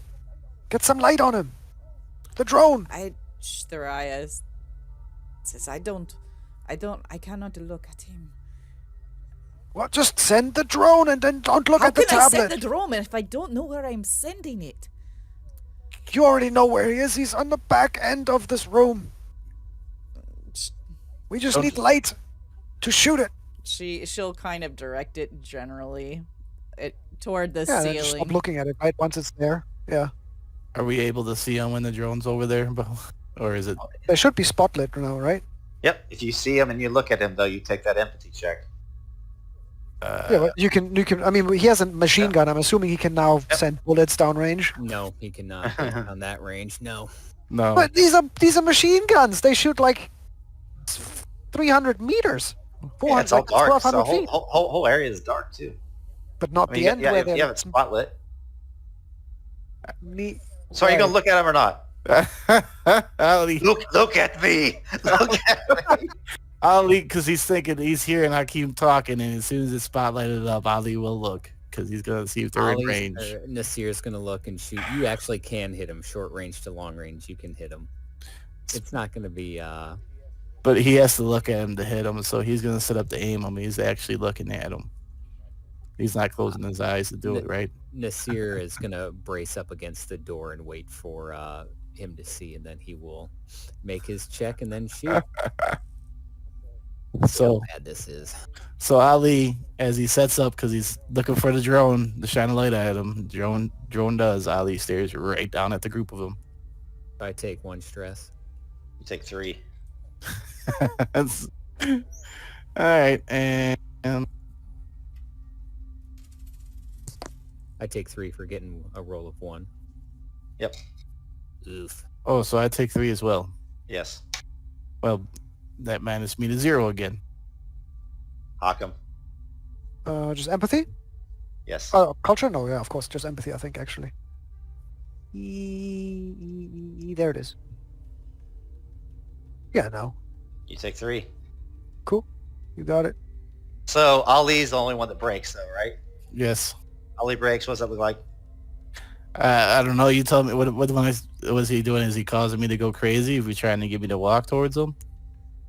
He Like- looks at you, and it's every single thing from the atrocity you've done comes back 10,000-fold, and everybody that you have killed, maimed, tortured, every bad thing you've done, you're now seeing it through their eyes. So tell me what that does to your soul. Yeah. So Ali, as he looks down to get him, in his sights, just feels this awful dread, and he starts having these visions. And he'll drop the machine gun, Just clatters to the ground. and he's gonna start backing up. Damn it, Nasir! Fire on him! Fire him, Nasir! And he Take the gun! drops to his knees. Nasir is envisioning horrible things from his time on Algol, the Nekarata, and what they had done, things he had done fighting against the conglomerate as they infringed upon his clan's territory, but he's still okay in keeping it together, and he's going to shoot at Macabre. Okay. It's just going to be PCs, NPC. People just rotate back and forth. I am going to give you a dark point and use my gambler's talent, which basically gives me gives me a critical success on my shot. So I'm going to use those 2 extra points Nice. for crits and pray for a higher roll than last time. That was the opposite. Wow. That's better. 54. Let me find it. Give me 1 second. That's very high. 54 is internal bleeding. Mukab bleeds. That one does.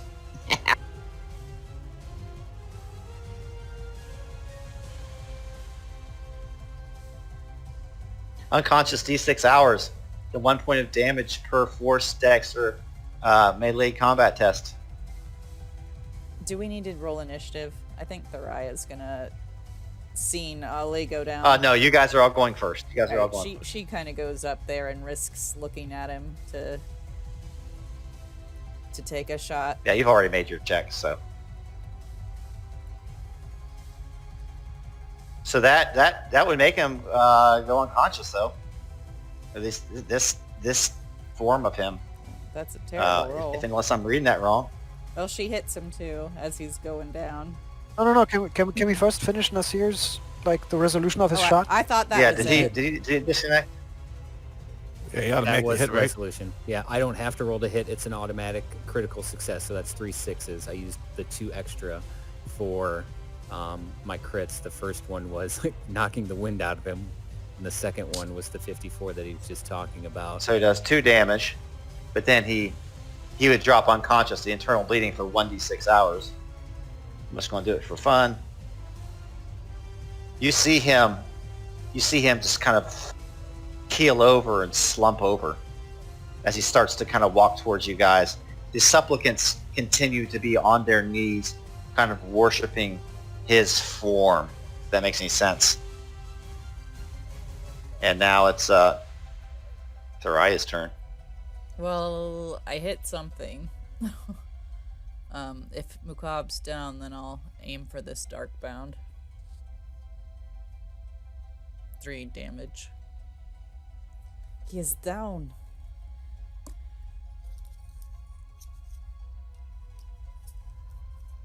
If you hit these guys, they die.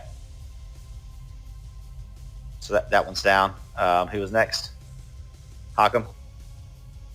Find my token. Here it is. I'll aim and shoot with his gun. Is that possible? Whose? The one that was down on the ground? Because I think it's a better weapon than the one I have. Are you talking about I Ali's think it's machine gun? too Yeah. range. You can't. It requires a harness, which Ali is wearing. Oh, then maybe it can't even clatter. Maybe it just hangs off his body now. Yeah. I'll do my own shot then. I thought you have to have like a really high strength to wield that one too, don't you? I murder one. Oh, yeah. Yeah, he Or- doesn't Oh need my a or gosh, several. nice gun. Hakim.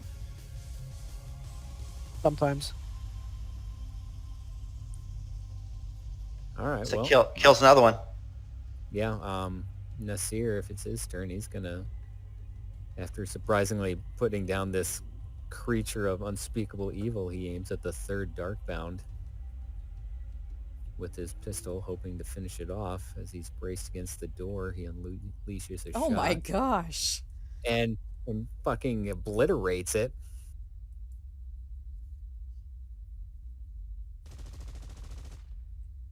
You fire, and as you do that, you see Mukab's form starts to kind of bubble and kind of quiver, and it kind of starts to squirm into this pile of bodies. What are you guys doing? Shooting it. Yeah, bullets just keep riddling. Oh, I'll run Hurling up and the I'll corpse. use my thermal cutter Yes. and I'll just start barbecuing Good the whole idea. pile with ultra hot plasma. As he's doing that, I guess, hey, here's something I haven't said tonight. I'm going to use an M dose on Ali to bring him out of his panic. Oh, I think I've got a thermal cutter too, Hakim. We can both thermal cutter this pile. perfect. We'll just make chop suey. So you guys are just like torturing this thing, Yeah. and you can see it's trying to change form as you torch it. You just hear these tortured screams. And like this pile of bodies is trying to like knit itself together, but every time that happens, just like you keep cutting it apart and apart and apart. And in the meantime, what are you guys doing?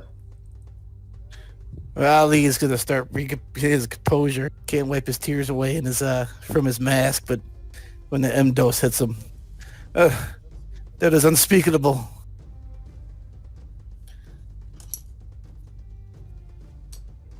And you Where just was keep the, you hear the anti- screaming of Mukab just in your mind still. I am deathless. I am deathless. Leave this place. Can we put the torpedoes in this shuttle and leave with this shuttle? Don't see why not. Well, I was going to say, yeah, either load the antimatter torpedoes or find an emergency release for the cargo bay doors to suck this pile of goo out into the void. My concern was that none of you have an oxygen seal, or few of you Yeah. have an actual oxygen atmosphere. I could do that because I'm in an exoshell, but for you, I was thinking it might be better to just start. You know, he might yell, "We put him in the shuttle. Put the torpedoes in the shuttle. We just leave." Yes, we must go. And then we must put this thing into the sun. Yes. Keep burning it. Ali and I will load the torpedoes. Yes.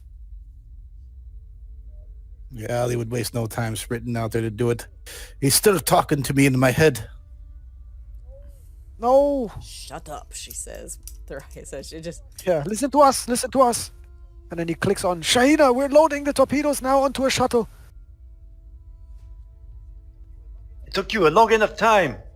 What's There's been an going on in there? unspeakable horror from the darkness beyond the stars here. Do not say that name. This ship is cursed. I'll hear no such thing. I, Perhaps some sort of contamination or spore. Have you checked for radiation or gas leak? Perhaps you should come see for yourself. I have it on my tablet. We can show her later. And she just kind of clicks off the comms. Let's focus on this. Without saying it over the comms, Nasir kind of shouts to the group, "Say nothing to them before they decide to kill us and cut our losses. Tell her it was a radiation leak. Let us load these torpedoes and go before she decides something else." Okay. Hurry.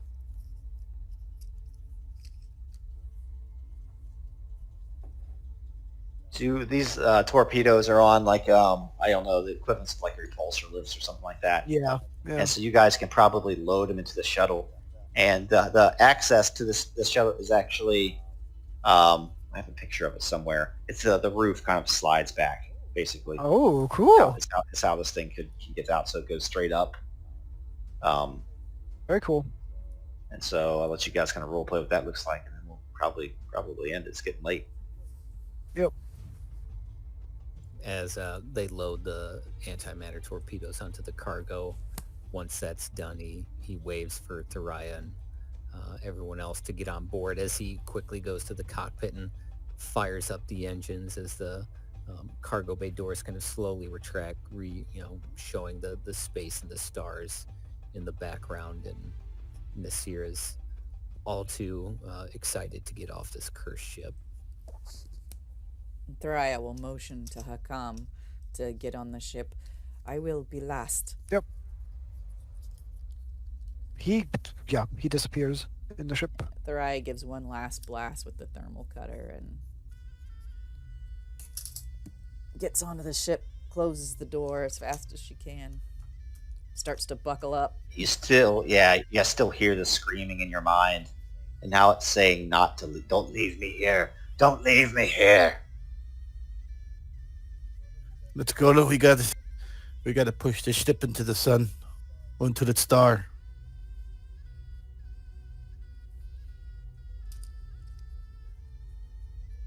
Agreed.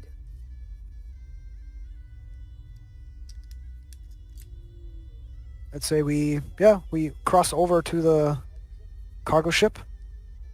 I'm not sure if it has a hangar or some way to receive us, but maybe we park it on the outside. It's a salvage ship, so it has like Probably a big space. Hangar, salvage station, all that stuff. Yeah. So we land, and then we insist that this ship gets pushed into the sun. Post haste. If she won't, I'll just get on the weapon and start pounding at the reactor area. It'll just crumple. Remember, in the system they don't explode. Not They so do a fast. computed event. Not so fast. What are you doing? Push it into the sun. That thing cannot live. This is Aladdin's property. The ship is not Aladdin's property. It is now. No one were aboard, correct? No, there are still things on board. Things.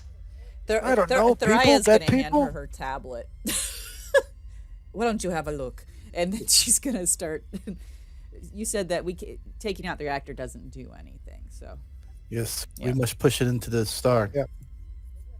Maybe I could quote some bullshit law like, by law, as long as the ship is not fully abandoned, it cannot be claimed by salvage and rescue. It is not abandoned. We are pirates. I care not for your laws. She kind of glances down at the tablet. Ollie's getting ready to take her out. He's Yeah, not she going to argue. glances down at the tablet, and her face just drains of blood. What is this thing? I have heard tales, but only from my grandmother. Yes, we can discuss these tales later. Hakam. It's either you push the ship into the stutter, or we do, and you don't go with us. No, I agree. We have what we came for. The torpedoes are in the cargo bay, no? Yes. Along with well. our new shuttle. Men, women, angle the tortoise. Change the course of the Black Star into the sun. And they do so. And you kind of shove off against the Black Star, and you see it drift further and further away from you. It becomes a black speck against the sun, and then disappears completely. Eventually, it turns into a very bright light as all the alloys and everything on board the ship are completely ionized and give off a plasma ray that you can kind of see with the bare eye. And it seems to you that spirits kind of fly out of the ship.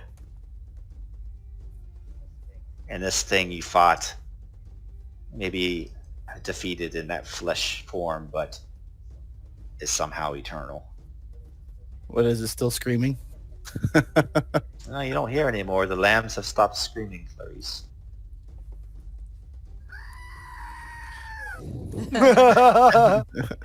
So Ali at that point would definitely go take his OP4 and go lay down in the Jace's chamber. He does not feel like being awake no more. Now, once the Black Star is destroyed, Nasir will be quite insistent the torpedoes are offloaded the cargo ship, and the cargo ship is also incinerated. He doesn't want anything even remotely Associated. associated. The shuttle Yeah. or whatever. Yeah, outside probably a good the idea. torpedoes, Yep, everything is getting torched. you're right. Bye. And then, Yeah, I reckon the return trip will be very quiet with people spending time in the stasis pods.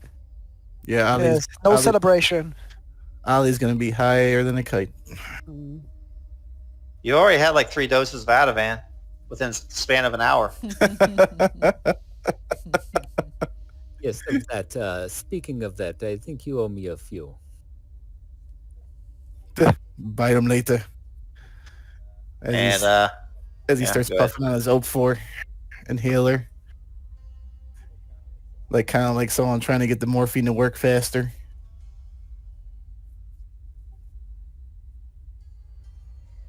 and we'll end it. But Nice. Black Boogie. hole sun. all right, that's my Halloween Coriolis session. Thanks for playing. Nice. Oh man, Hey, Trump. talk about